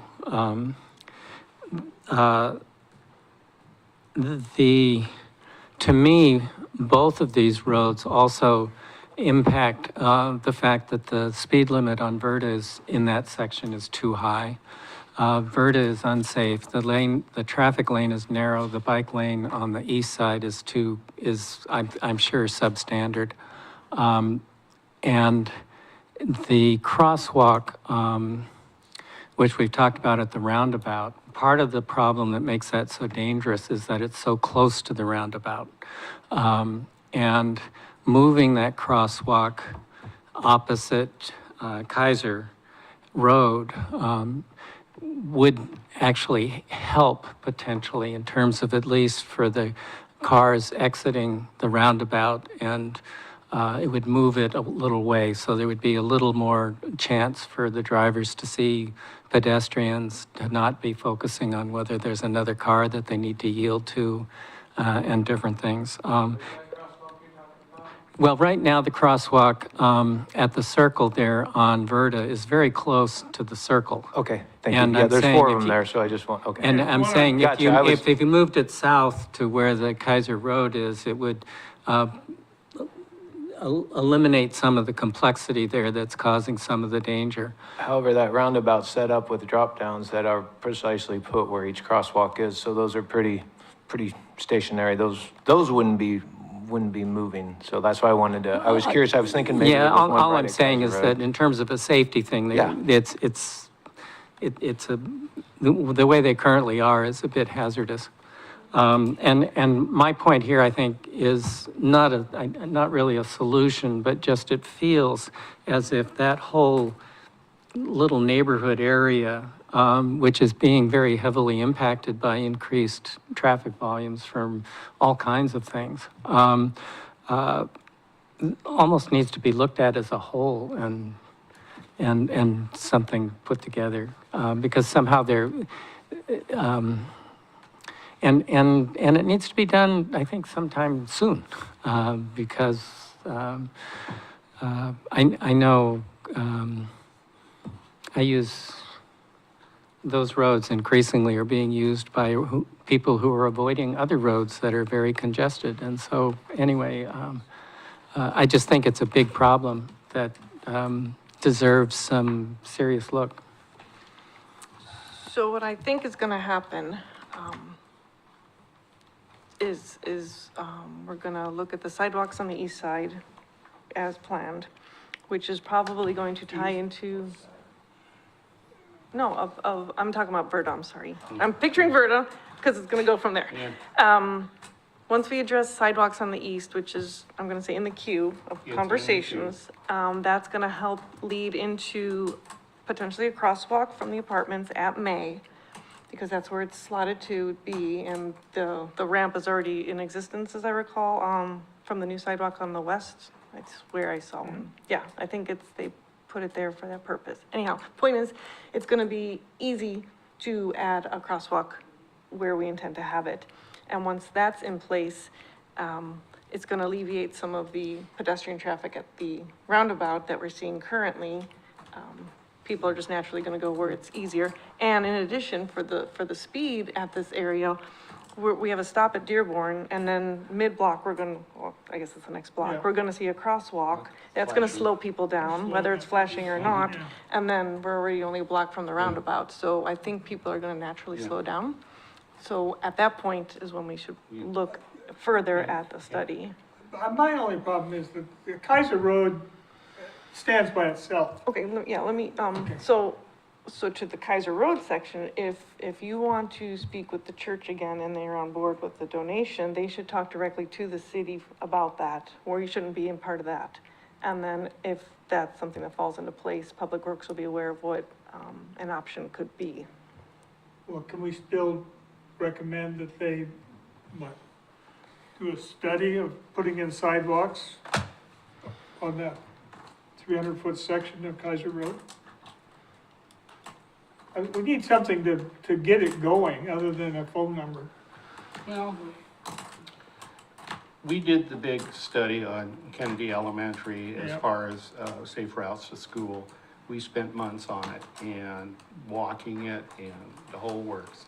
And I have to agree with David that that was a section area that was, kids, at the time it was gravel, now it's paved. I don't think it's wrong for us to say, hey, would you move ahead and look at this? Okay. At And this then time, if they decide to put it in with the Verda project, that's their that's decision. fine. But, you know, that would be my suggestion, it's just a mild, let's do it. Let's look at this. And then on the May Street, that street's a disaster, there's no way you can put sidewalks in there. So, Okay, I think this is good. It's nothing wrong with us asking for information on what is currently there. Like, what is the width of the road? What is even attainable? And then we'll have that in place Yeah. to know how to move forward from there in the future. Does that sound reasonable? And then with that information, if we get a donation, then that would go into this analysis as well. Because Because, it's not in this budget cycle. right, Well, we're in the budget cycle right now. Yeah, but I mean, if you wanted to add $100,000, you could. but then we don't have that 100,000. They could, the budget committee could add it, right, Counselor? That is not outside of the realm of possibilities, Mr. Dempster. Mr. Philbrick. Two things. I think it's really weak to ask for a donation before you have an idea that you're going to do anything with it. So to me, if we were ready to move forward with sidewalks, I would immediately go to the church and ask. But it would help me to know, is there some ballpark figure, just how much does it cost to construct a sidewalk? Anywhere from 50 to 100 on that stretch. Per foot kind of thing, or? Well, no, just total like 50,000. And For I had notes in 300. here from quite a while ago, and I cleaned my folder out, and I had some figures, and that one I apparently didn't write down, because I did some figures on that, so, So 300 feet might be something like 50,000. Maybe. 30 to 50. I'm not going to hold you to it, Mike, thank you. Yeah. Hirsch? the new factor, and Mike, I think you'll have to back me up.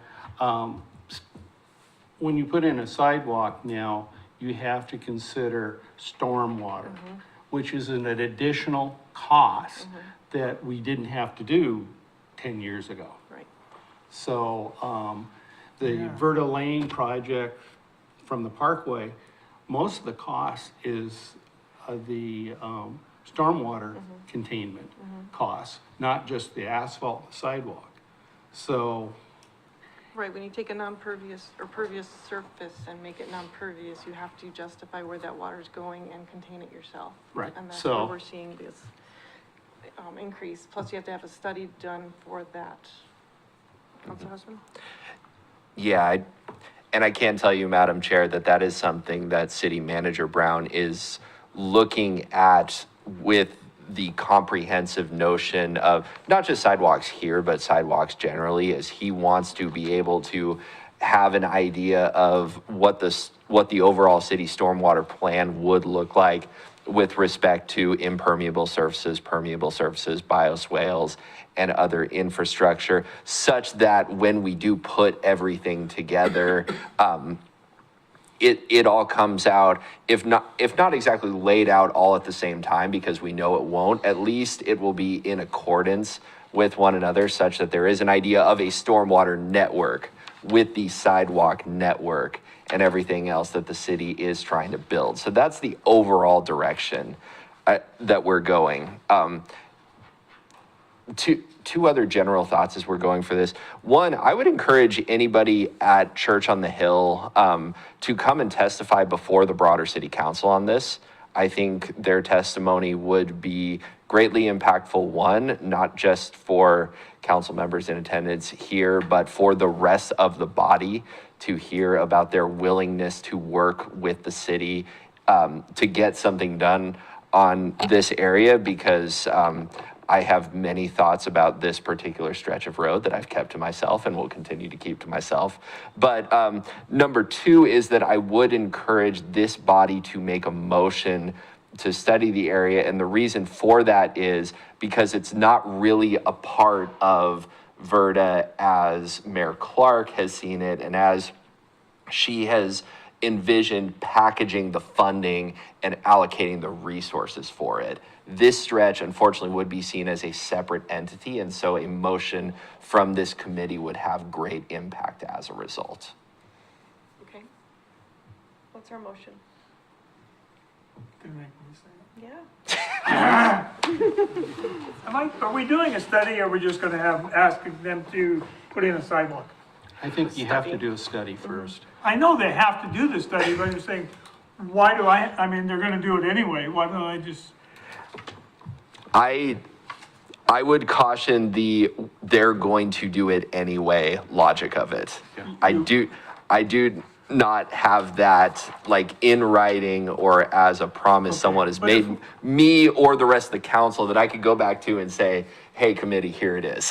having That just doesn't a study exist. doesn't, I don't think it has the, No, but we'll be better positioned Okay. for when the Yeah. sidewalks are in discussion and a I plan make a is in place. motion, we have we're requesting the city council, right? Requesting public works, city council to approve the study. Yes. Sorry, Requesting- Madam Chair's been shooting and scoring here, I so. move that we request the city council do a study of installing a sidewalk on Keizer, on the north side of Keizer Road from Verda to the existing sidewalk, Is that Ridge, as we have here? No, it's just, just to the existing, there's there's nothing. apartments there, they have some. You'll trip on the sidewalk, trust me. I second. Moved and second? All in favor? Aye. Aye. I'm sorry, who seconded it? Was it second? Well, Hirsch. Any opposed? Unanimously said yes for this request. All right, good job.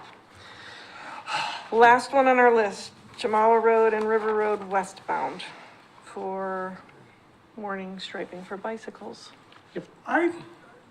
That is one that, you know, if you go there, there's nothing. You have to do but that one, as compared to Lock Haven, is going to have true lane changes, size. So this is one, how often do we have restriping, Mike? Oh, the county does it once a year, but that's going over our existing, so a new project, how often? Yeah, because this It's a- one would require quite a bit. 'Cause as a cyclist going westbound, you have to merge into the straight lane, you know, going across. Most cyclists are used to just staying on the right, but that's a right turn only, and you will get cut off, Oh, yeah. guaranteed. So that one is, So we're talking east-west on Chemawa at the River Road intersection, both sides? Before no, really, you only need it on the westbound. westbound, Westbound north side. In front of the flower shop and the yes, Fire station. yeah. Walgreens. Walgreens. Well, it stops at the fire So station. we'd like to study, this is another one, we'd want Well, a study. you're gonna have to do a study first. Okay. To see what's even attainable with this Yeah. width. And so, It's a width is different there. well, if they do a study, then the traffic engineer will tell you what it has to be. Yes. Okay. And they're screwed up anyway, because the lanes don't match crossing the street, so that's okay. So, Hirsch, are you thinking to kick them out and be in with traffic? But what happens if they want to turn right? So we're kind of two Well, they things stay in going the on. right-hand turn You lane. stay in the Just- right-hand and turn go. lane. Okay, that's But clarification. if you're going across River Road to Keizer Rapids Park, you have to merge out. So the But bike- there's no bike lane showing you to merge out or warning motorists that you're merging out. So if there was a solid orange, orange. paint that would show where the bike lane is, so you'd have a right-hand turn lane, a bike lane, a Straight. straight lane, Yeah. and whatever else. Okay. And again, Does that make sense, Mike, in your mind? Yeah, I'm just picturing the footage and, yeah. Yeah, I What we have there is, I know, Bill and I have talked about this a few years ago, and he said, well, the footage isn't there. And I don't disagree with him, but, We could do it anyway. well, maybe every so often we learn some new tricks, and maybe there might be a new trick. This is a intersection not infrequently that I'm riding westbound. And clearly the practice is that you pull out, and you're essentially, you try to stay on the left side of the right-hand turn lane. And it is tight such that at least 50% of drivers will stay behind you and not try to turn right. There will be, excuse me, there will be a few drivers who slowly will try to creep up and crowd it and try to turn right. I don't believe there's enough room there to create, the bike lane ends someplace prior to the fire station and things. Anyway, I believe the problem is just the right-of-way constraints of sign. But anyway, as a cyclist, you move out and essentially take the right-hand lane. And if there are a couple of us, we usually block the right-hand turn.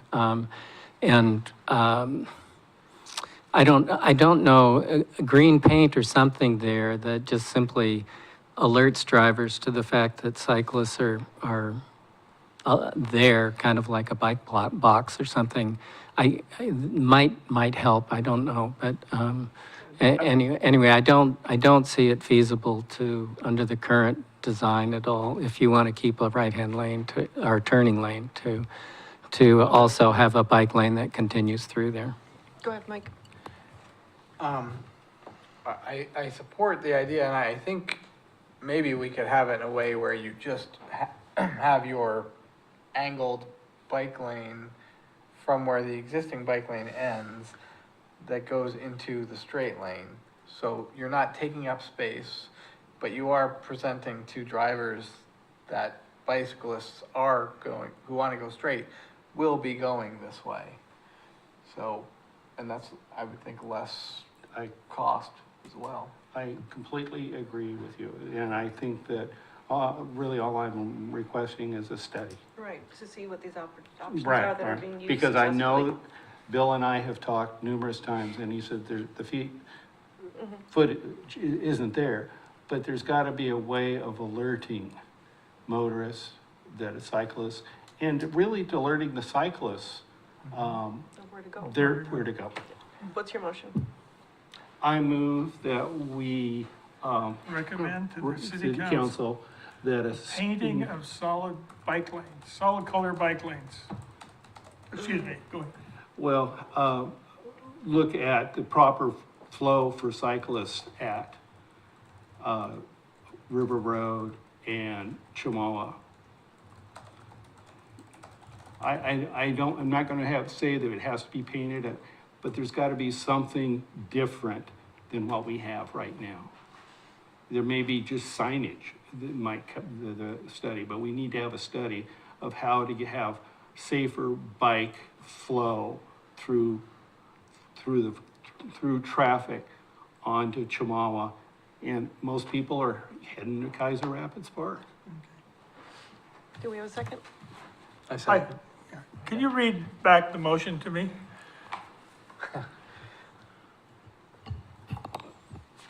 Hirsch moved to recommend to the city council to look at the proper flow for cyclists at River Road and Chamawa.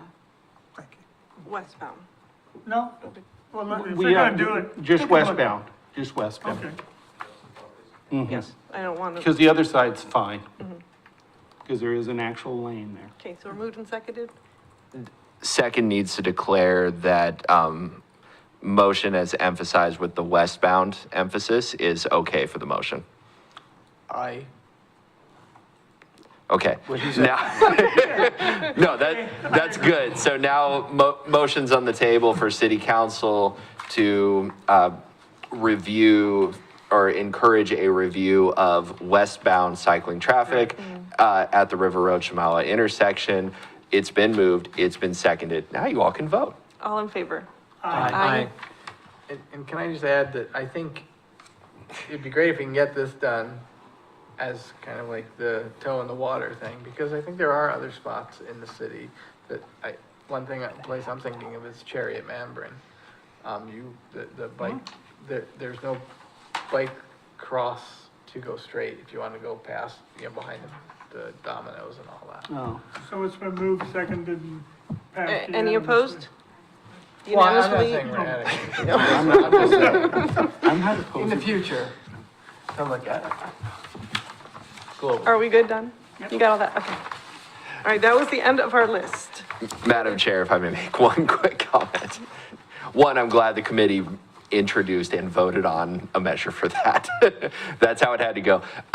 Two, though, variety of different ways it could go. The solid green bike box, like at the end before the solid white line to indicate where a car should turn, is one facility. Another one that I've seen cities use is if you're going westbound, it looks like horizontal green striping in addition to the bare pavement, which is indicative of cars and bikes potentially using the same space. Study may be good for direction in terms of indicating to the Public Works team what signage, if any, may be necessary. There are several different outcomes. The study is the important thing here. So appreciate the consistent respect to procedure. Good job, committee. Good job, team. That's the last one. Okay, so, the only remaining red action items we've already discussed in the completed projects, so moving on to our next item. So the upcoming major projects, again, we don't have to discuss anything, but I finally decided, I think this has a home. I recommend we, have another, spreadsheet, I love spreadsheets, in our workbook of major projects that are in the area. And each of us can be responsible for one and bringing any information that they learn about over the course of time. Because these projects take years. And if there's anything relevant to what we want to know, or do we feel that nearby projects are not even in our wheelhouse that we want to pay attention to? No, I think you're I right. think we should. Okay, Yeah. so are we good with everybody adopts one, I'm gonna say, and then we'll make a page for it, and then really we don't have to talk about it unless somebody has something to bring? Okay, with that said, everyone has homework to find projects that they want to adopt, otherwise, next month we will discuss further. Yes, Madam Ms. Chair, Public. is it, I've seen survey stakes and things about the ODOT Verda Lane project, but I really have absolutely no idea what's planned. Is it possible just to have a minute update as to what it is? Sure, I can tell you, we're putting in, new stormwater sidewalks, and we're realigning, which road is that? Alder with Claggett, Claggett. or Claxter, excuse me. Yes, Claxter. So right now it's a Y, and so we are, making it a safer T intersection by removing the home that's there. Oh, Yeah, we bought the house, right? Okay, good. I thought I had good information on that. so there'll be sidewalks and a bike lane on both sides? Yes, bike lanes also, right? And then Claggett, where the line in there, Occupies right and now. then sidewalks all the way. And that's from Dearborn to the Parkway? Just shy of the Parkway, Mm-hmm. where it hits ODOT's jurisdiction. There's probably a, website out there if you look Thank for you. it. If you don't find it, let me know, we'll get that for you. That's enough, that's all I Okay, needed, yep, thank you. okay, good question. Okay, so with that in mind, we're down to number 5. Number 6, new business, okay, street art. This has been a topic of discussion over the course of time, it kind of comes and goes.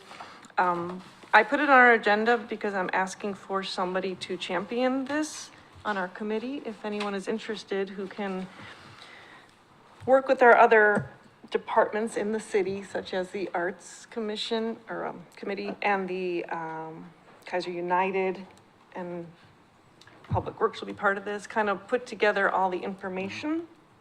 Do you want I'm to, already on Keizer United, so, do you want to take this on and see what kind of? with your help. Okay, okay, Probably. and, I know Shaney is, passionate about this and has brought a few topics, and I know Tammy Coons has given me some information as well, so we have a good starting point. I'm not suggesting we come up with the process, but come up with ideas that we can suggest to the city to, of an idea of how we can approach this to adopt it. Could I, Yes, Shani, can I email you sometime? And we'll think about something, because I know McNeary is interested. as well as some other schools. And Salem is doing some street art already, so there's some. Yes, they have a great program online. If Yeah, anyone's so- interested in seeing what's out there, they have an But, amazing but it process. actually does calm traffic. Correct. And I recently, when I looked more In into this. residential areas. You don't, and street art is not necessarily a picture either. It could be the illusion of, like a bulb out without actually building a bulb out. And so their mind thinks, oh no, I need to slow down, the road has narrowed, when in fact it hasn't. So there's opportunities here Get all for, graffiti onto the street. that's something we should, take into consideration. Okay, Okay. so thank you, Hirsch. We'll work more on that. We'll have the subcommittee. Yes. Just a quick note, Madam Chair, Counselor Reed is the council liaison for the Arts Committee as well. So between me, Council President Starr, and Counselor Reed, you have a triumvirate with which you can work on the street art. So just let us know. Excellent. Okay. All right, moving on to B, committee purpose. Okay, I put this on here, although we'll make this super fast. All I wanted to draw attention to. I got my notes. Oh, there. We have, according to our committee purpose, a master bikeway plan. Did I bring my purpose? I did not print it. I've heard of that. I know we've talked about it. All right, you know what, I have it right here. In our purpose, number 2 says to develop and maintain a master bikeway plan. Have we done that? Do we No. have one? No. Is that something we want to, Well, it's a component of the Keizer Transportation System System plan. Plan, okay, which is being done by whom?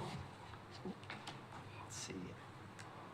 That's definitely an affair before council. I'd have to follow up with Mayor Clark on the transportation But system they plan, are but Are we talking revising about the TSP? plan. okay, it's part of the TSP? yes. Yes, and Okay. so they should contact, maybe they'll contact us, Well, or we'll contact whoever's doing it. yes, go ahead, Hirsch. Let me give you history. The area developed a comprehensive bikeway plan beginning in about 1992. And it was through the Council of Governments, and Keizer was part of it, and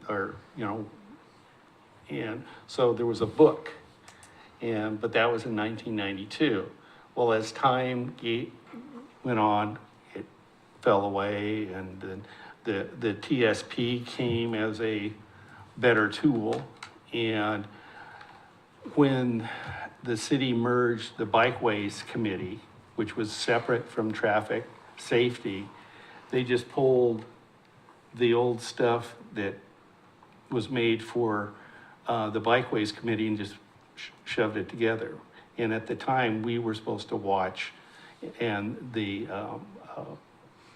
an actual bikeway plan, where there is no bikeway plan. But once we started doing the traffic safety, the TSP, and that was in like 2000, we incorporated bicycles in that. And we, as we've found in a number of things, we haven't updated. Right, okay, so do we feel this is still needed to be listed on here? Yeah, Although I know because we just want to redid make our- sure, because there was a merger of traffic and bikeways. Okay. And that- pedestrians. And Yeah. pedestrians, that component is still thought of, and not strictly transit motor vehicles. Okay. Secondly, on number 5, to serve in a liaison capacity between the city and the Oregon Traffic Safety Commission. Who is that and what is that? Hirsch, It's me. you, okay. I'm on the Oregon Traffic Safety Commission, which doesn't exist anymore. It's Heidi Manlove's Bikeway Pedestrian Committee. Oh, it changed names, Yeah, okay. Because I looked this up and I couldn't find it. yeah. But again, way back when, it was the Oregon Traffic Safety Commission, which was separate from ODOT. So do we need to change the name of this? I would think so. Okay, let's make that a topic for later. Yeah. Just so there's clarification on Okay. what that is. Okay, perfect. Now, next one is, ODOT speed zone discussion. I just brought this up because, our website has a slideshow, a PowerPoint of, put together by ODOT for speed zone information. Cool. Yeah, okay. How about all of us go look at our own website and see what I'm talking about? Yeah. And then we can discuss next month what it's for. Which ODOT? I don't, it just has a flying T on it. I don't recall. It's So been there. this is on our website? Yeah, if you go into the Keizer one, into Oh. traffic bikeways, and then in one of the drop downs, it says speed zone discussion, so, Okay. okay, we'll discuss next month. The 5-second timing change, Mike, do you want to talk about this? Yeah, so, like I warned last time, we bureaucrats don't get back to anybody. So I tried to get a hold of Salem's people a couple times and didn't get any response. And this was about if it's a possibility to adjust the traffic lights, for the pedestrian, Mm-hmm.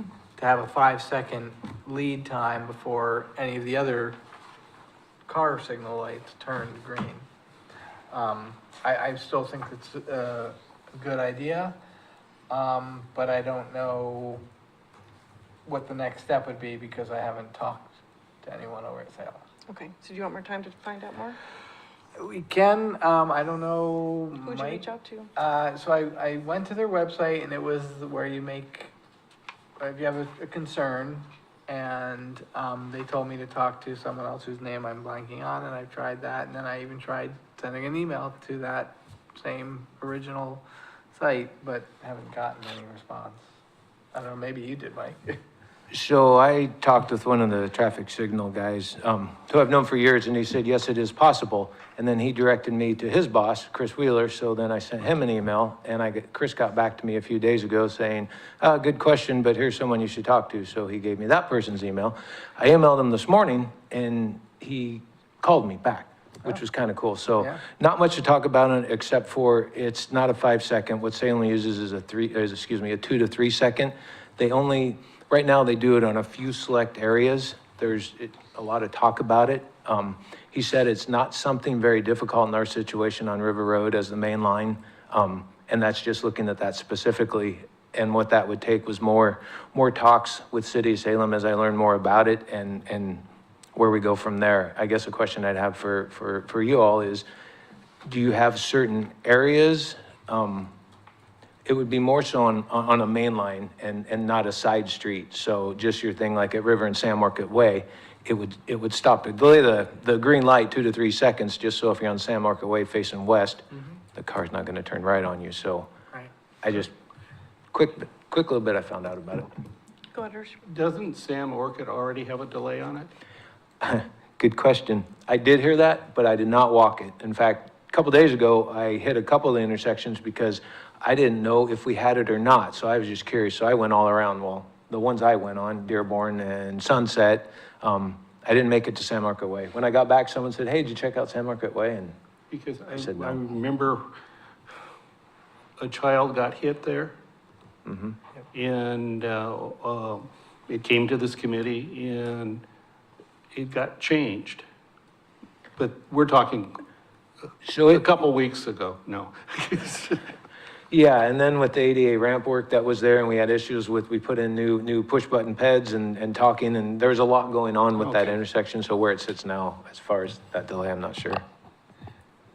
So I would say for sure River Road intersections, but possibly at some lighted intersections by schools, like there's the one on Lock Haven at Whitaker. I know there's a crossing guard there, but, kids are there all times. Maybe Chamawa going into McNary, because there is no crossing guard because it's high school, correct? So I agree with you, and the talk moving forward would be between City of Keizer and Salem, because they do our traffic signals, and would be to come up with a standard. What is that standard? And this is what the gentleman I was talking to is, so, not doing one here and one over here, and figure out some type of criteria and go from there. So that'll be, more talks that I'll have with them and see where that goes. Okay. So I guess We just wait to hear how Yeah, that we'll just progresses. wait to hear more from Mike on his discussions. So we will keep that on the agenda. Do we just want to put that in our spreadsheet for something to keep track of? Sure. Yeah. For simplicity? Don, we'll move it to there. Thank you. All right. Next one is feedback from the Salem Bike Vision meeting. This was David and Hirsch. No, just David. Oh, I thought you said you were part of that. Okay. This was actually a meeting called by Salem Public Works with different bike related groups in the Salem area talking about what could be done to try to improve the bike infrastructure and biking in Salem. I think it was a very constructive meeting. It was called in part, they have a new public works director there, and it was heavily attended by the city of Salem, had like 7 staff members there. Salem Bike Vision was there, which is, Salem Bike Vision is a group mostly of Salem folks. It's led by Virginia Stapleton, Ian, who's one of the Salem city councilors, Ian Davidson, who was also at this meeting, who was one of the directors of Chariots, and Dylan, I want to say, let me not give his last name because I'm likely to get it wrong, who's like chair of their parks board. And those 3 folks have been putting together Salem Bike Vision, which is an effort to try and develop bike routes that would get you to all parts of Salem that people would feel safe riding. And so often they are separated bike paths from traffic so that kids, families, people of all biking abilities would feel safe in traveling on them. I was there in part because of my involvement with the Salem Bike Club. We had a couple other people there from the Salem Bike Club, and the Oregon Department of Transportation were there. They had a facilitator under contract who led the meeting that has put out a kind of a summary report, which I could certainly share with anybody that was who would like to see it. Some of the recommendations or the suggestions, one of the main ones was similar to that we've heard here earlier when Mike de Blasi gave kind of a request for more involvement earlier in planning with pedestrian and bike infrastructure was to set up a bike committee working with Public Works in Salem that would look at both strategic plans and actual road improvements earlier, so that what is planned and designed is something that the bike community and the pedestrians and things feel meets their needs. Than often what comes forward from consultants and just folks who are kind of hands-off. I think bike infrastructure and really mobility infrastructure has gotten and is getting more complex because you have the beginning cyclists who may be riding 5 to 10 miles an hour. You have serious cyclists who are riding 15 to 20. You have all the new electric bikes and people who may not be very experienced but riding 15 to 20 miles an hour. And you have people walking and skateboards and electric vehicles, skateboards of different kinds. And so to have infrastructure that meets the needs of all the different ways that people now are beginning to move is difficult. So just the design is complex and so I think one of the major themes was just working together and involving more perspectives early on would be constructive.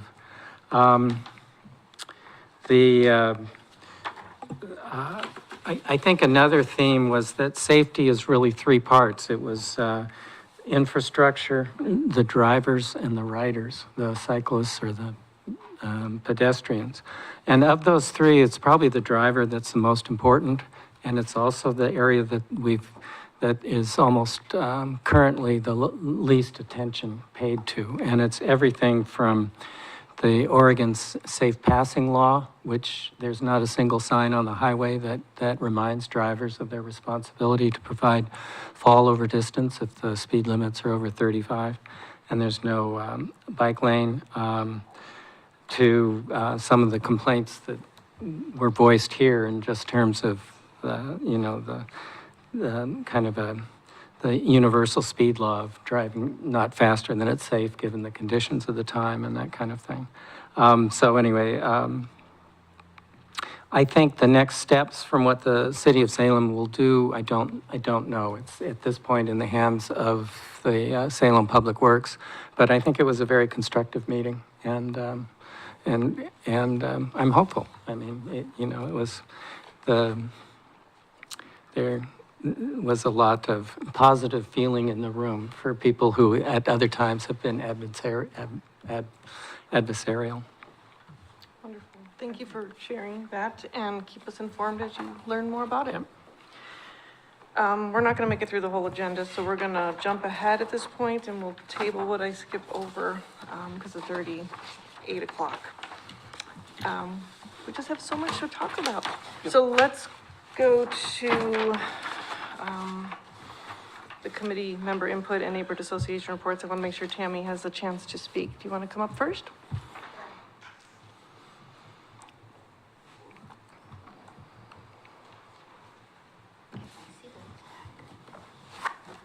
Okay. Tammy Kunz, Greater Northeast Keizer Neighborhood Association President. Real quick, one thing that our board has asked, is your spreadsheet going to be accessible so they can keep up with the current stuff? Because I only saw it with the packet. So for the spreadsheet you guys spent a bunch of time on for the different jobs throughout, is that going to be something that is consistently accessible through the website? That's something we haven't talked about, keeping it there as informational, until John, do you have a thought on this? Because you manage it. Otherwise, we just do every month and we're only doing one update per today's conversations, like as we go along. What are your thoughts? Yeah, one of the other committees, I believe, it was brought up to have a shared document available for other people to access, and right now the city doesn't have anything that's set up like that. I mean, we have public records laws that we have to have. I could post it on the website, it takes more time to do all of that. And I mean, once I get it done and put in the packet, I publish it. So it seems So like then that it would should be be the up most there. efficient. Yeah, I mean, it's in the packet. In the packet. Yeah. It's gonna and as always soon be as And I- this is gonna be something that's consistently in the packet each month now, so everybody can see? Yeah. Then I don't So it is first, there. It It is is there. there. It's just not on the website as a go-to Separate reference document. point. as a document. But yes, it will always be Okay, there. perfect. The second thing is. Could I comment on that, though? Because I think it's a good suggestion. And if it's up there, maybe it's a question of just alerting the neighborhood associations that it's there. Because anyway, to me, I always feel funny that how does things get on that list? And to the extent that we want it to represent where the priorities should be, it seems to me we should be inviting input from the community to either say, yeah, this one on here, if we got to your step of talking about actually prioritizing it particularly, but this is important to us, or you're really missing something here in our neighborhood that we think you should be Well, and aware there's a of. couple on that list are actually in a neighborhood association that aren't listed, but I'll get that to you at a later date. And then one of them is gonna be shared, like the bike path that, Creekside. If you're doing both sides, that's Patty and I, so that'll be two different neighborhood associations that'll be attached to that project for us to be able to keep up on. Okay. So just, the board brought it to me, and honestly, you're the only one that's ever made that document available. So thank you for that. The second thing is this is more for Hirsch. July 19th, Kennedy Neighborhood Family Council is putting together a Fun Friday event at St. Edward Church, which we're working on finalizing next week. And they have asked if you will put together a bike skills fair like this for that event. July for 19th? Yeah. How many hours? It's 4 to 7 or 4 to 7:30. But it'll be serving Kennedy Elementary, Whittle Elementary, and Cummings Elementary. Okay. Yeah, well, I'm not planning that. Let's give you a tentative yes and we'll talk. Okay. And that's all I got. Well, thank you for coming and talking to And us. I will turn this in over here. so Will that you Dawn need has it. helmets? I'm gonna say yes, and Okay. last year at our Fun Friday event, we served 500 families. Well, we won't have 500 helmets. I get it, but they Because want, we'll have the event on May 4th that'll use up some of our helmets. right, But we'll have a We'll supply. have some. Okay. okay, perfect, and I'll give this copy to Dawn. That's good. Okay, that's What good. day of the week is that? It's a Friday. I like it. Oh, Miss Trivia. Okay, continuing with the committee member input. Hirsch, do you want to go first? I just came from before this meeting, Marion County Parks Commission meeting. And one of the, and again, it was a long meeting, but one of the events that has a good, fun impact on Keizer will be on April 26th, will be Earth Day. And Keizer Environmental, Marion County Parks and Environmental will have all sorts of fun gifts and ideas and building birdhouses and everything at Spawn's Landing from 3 o'clock to 7 o'clock in the evening. What day of the week? It's a Friday, I believe. And people forget about little old Spawn's Landing. It's been cleaned up, it's nice, it's got some nice hiking trails. It's got restrooms. It's got Just in case. restrooms. They have a mini big toy there. It's pretty nice. And I'm planning on doing a bike ride from Keizer Rapids Park about 3 o'clock over there.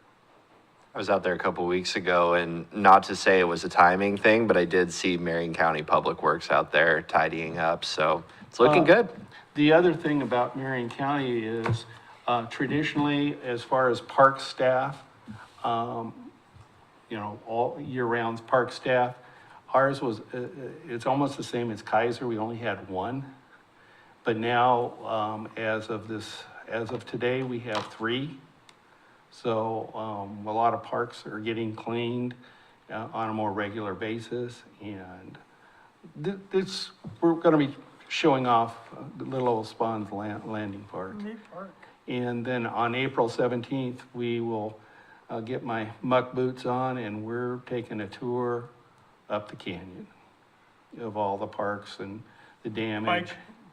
Bicycle? No, we'll be on the ground, seeing all the damage that's been done in the plans and such, so. There is plans though for a 15-mile bike trail, because the fire exposed the old railroad grade. Ooh, neat. Rails to trails, Where is it? beautiful. From Mill City to just below, Niagara, and there's a little bit just below, Big Cliff Dam. Okay, yeah. Is that it? That's it for me. Dave, go ahead. You got Nothing. anything? Nothing? Nothing? Mr. Filbert? Hirsch, after this meeting, maybe we could talk about the safe routes to school. Okay, maybe. Okay, I just have 2 quick questions. Just for general knowledge, is the PGE work along River Road done, Mike? That's been done? Or they still have more to do? Yeah. Sorry. No, I've seen them still pulling wire and whatnot, so I just recently, I think I saw them around Swingwood maybe, so, no. Okay. Just curious when all the system is gonna be connected and up and running. Me too. Okay, I may ask again in the future, just so we can put it out there when it's done.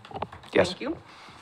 Second question I have, the turf field, groundbreaking was today. They're out there doing a lot of work, which brings me to our purpose of being here. And, was a traffic study done for the development of the turf fields?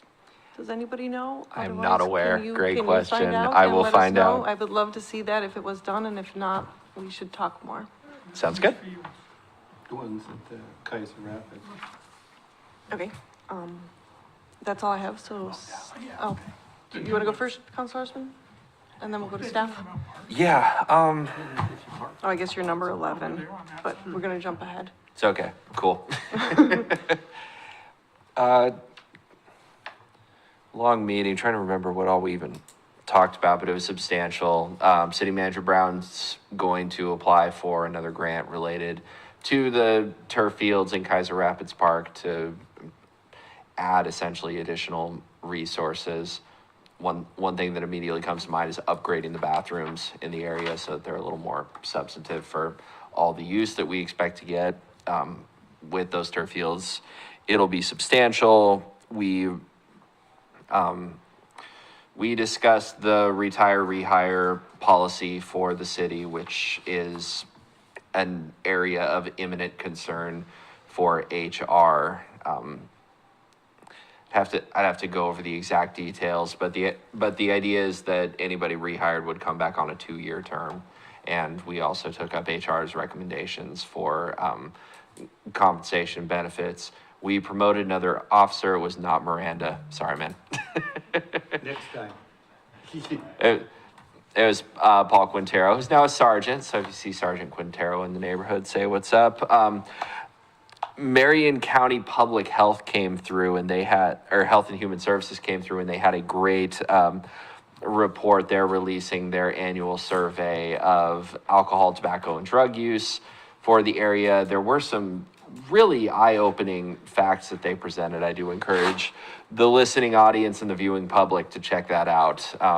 Good to know what's going on. They also gave some indications of intoxicated driving, which unfortunately is becoming more and more substantive of a problem. I think some of what Council President Starr was alluding to with speeding, issues like that go hand in hand, a comorbidity, if you will.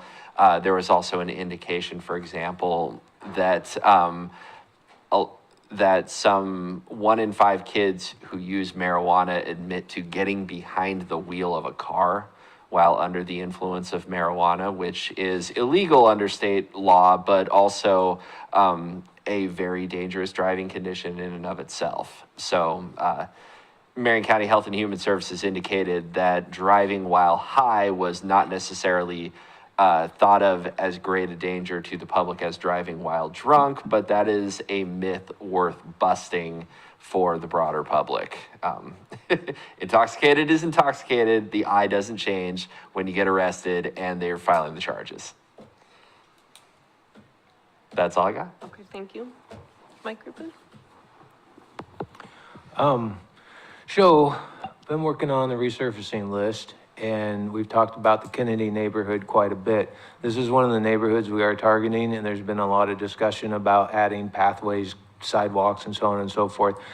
As that neighborhood sits, those streets are very old, and they are failing. We go by a PCI, so pavement condition index, and that's where the streets are rated, and then we go through and we just kind of knock off the lower ones. That neighborhood is STEM for this coming resurfacing, a portion, and it will include Keizer Road. Separate conversation with Dave and the sidewalk, or excuse me, and the sidewalk and all that. And it'll stop somewhere just east of Kennedy School. Within that neighborhood, there'll be some minor ADA ramp work. There's existing ramps there, but they need to be updated to today's standards, so that'll be part of that project.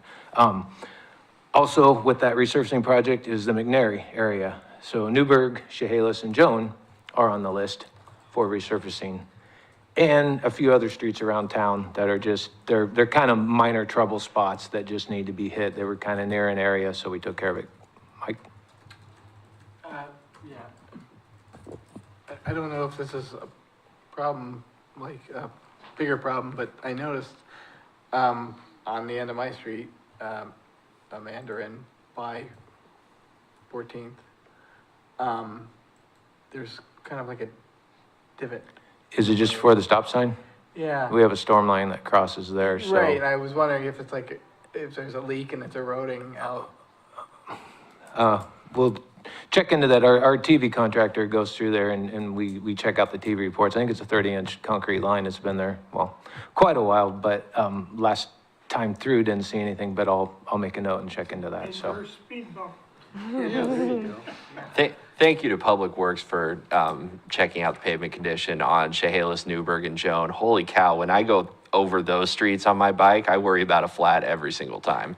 And those streets hadn't been done sooner because we were waiting for the water line updates. So I worked together with Matt Reyes and we all worked together, but it was, a water line project happens because they don't want to pave a street and then come in there and put a water line in. So, yeah, so those are, AKS is our engineer. They have that right now. And I just got the plans to check them out and review them and get them back because time's ticking and we want to get it out to bid for competitive bids, so. Order of operations, no harm, no foul. Appreciate the service.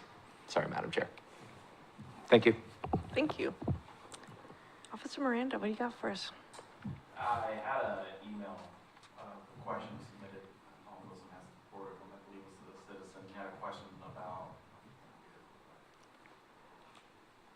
what specific education activities will KP be involved with during the rest of 2024, schools, TV, newspaper, open houses, other public events, other ways of imparting information to the public. So right now, what we currently do host, and we've done it for years, is the National Night Out. It's the first Tuesday in August. It happens all around the nation. Coffee with the Cop,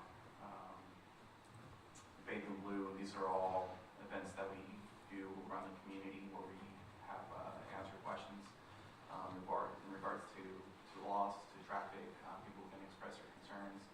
If they have speeding concerns, they let us know, and then we can pass it out and try to work and get to those areas. We've been applying for traffic safety grants, which focus on specific violations, including seatbelts, speeding, distracted driving, DUIs, and the purpose of those is to get officers out and focus on those specific violations, educating the public, and then also enforcing it needed.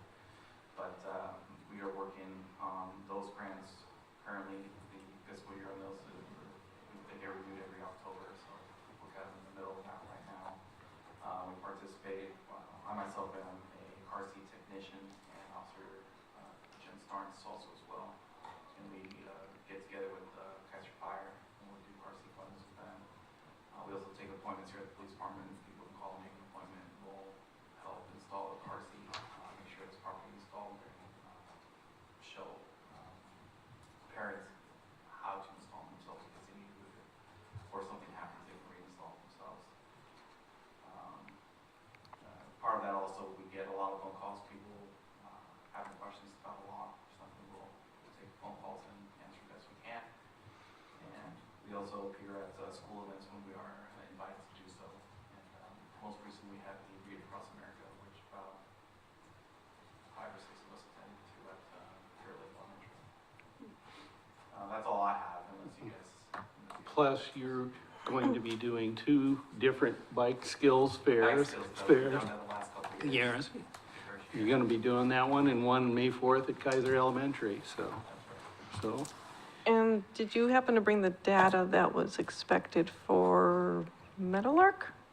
14th? We were expecting something. I'm thinking For Meadowlark, or Circle Work, maybe Meadowlark? I know we did a speed study on Meadowlark. Yes. We did one on Bird between Shamala and Long. Do you have that data? I don't have it with me. Okay. Officer Collins is in charge of that, so. Okay, next month. Hopefully next time he can give you more specifics on it. But what I do know about Berta is about the average speed was at 30, which is below 30 for the majority of the vehicles. Just, of course, there are some speed vehicles like anywhere else, but for excessive speeding on Berta, the studies do not suggest that being there in that area. And that's north of Chamawa? Between Shema, yes, north of Shema, between Shema. Yep. That's- Thank you. Okay, I think we are adjourning, but I just want to say next month in April, we are expecting still an MUTCD presentation. I arranged that with Bill. Do you know anything about that? Yeah, I've followed different things and I'm not, yeah. Okay. I'm not sure where it landed, going back and forth on emails and whatnot, so there'll be more discussion and you'll be looped in, we'll all be looped in. April, yeah. So if that's the case, that'll take up probably a bunch of our meetings, so we'll have a smaller agenda because of that. Who's contacting planning? Are we gonna have them try and show up in the next? I'll reach out, but it won't be for next month. And then May, we have a shift in our date. Yep. So there's only a few of us that are able to make that date, comes from 16th to 15th. So I'm not gonna have anything major scheduled on that date either, so it's gonna be pushed back further.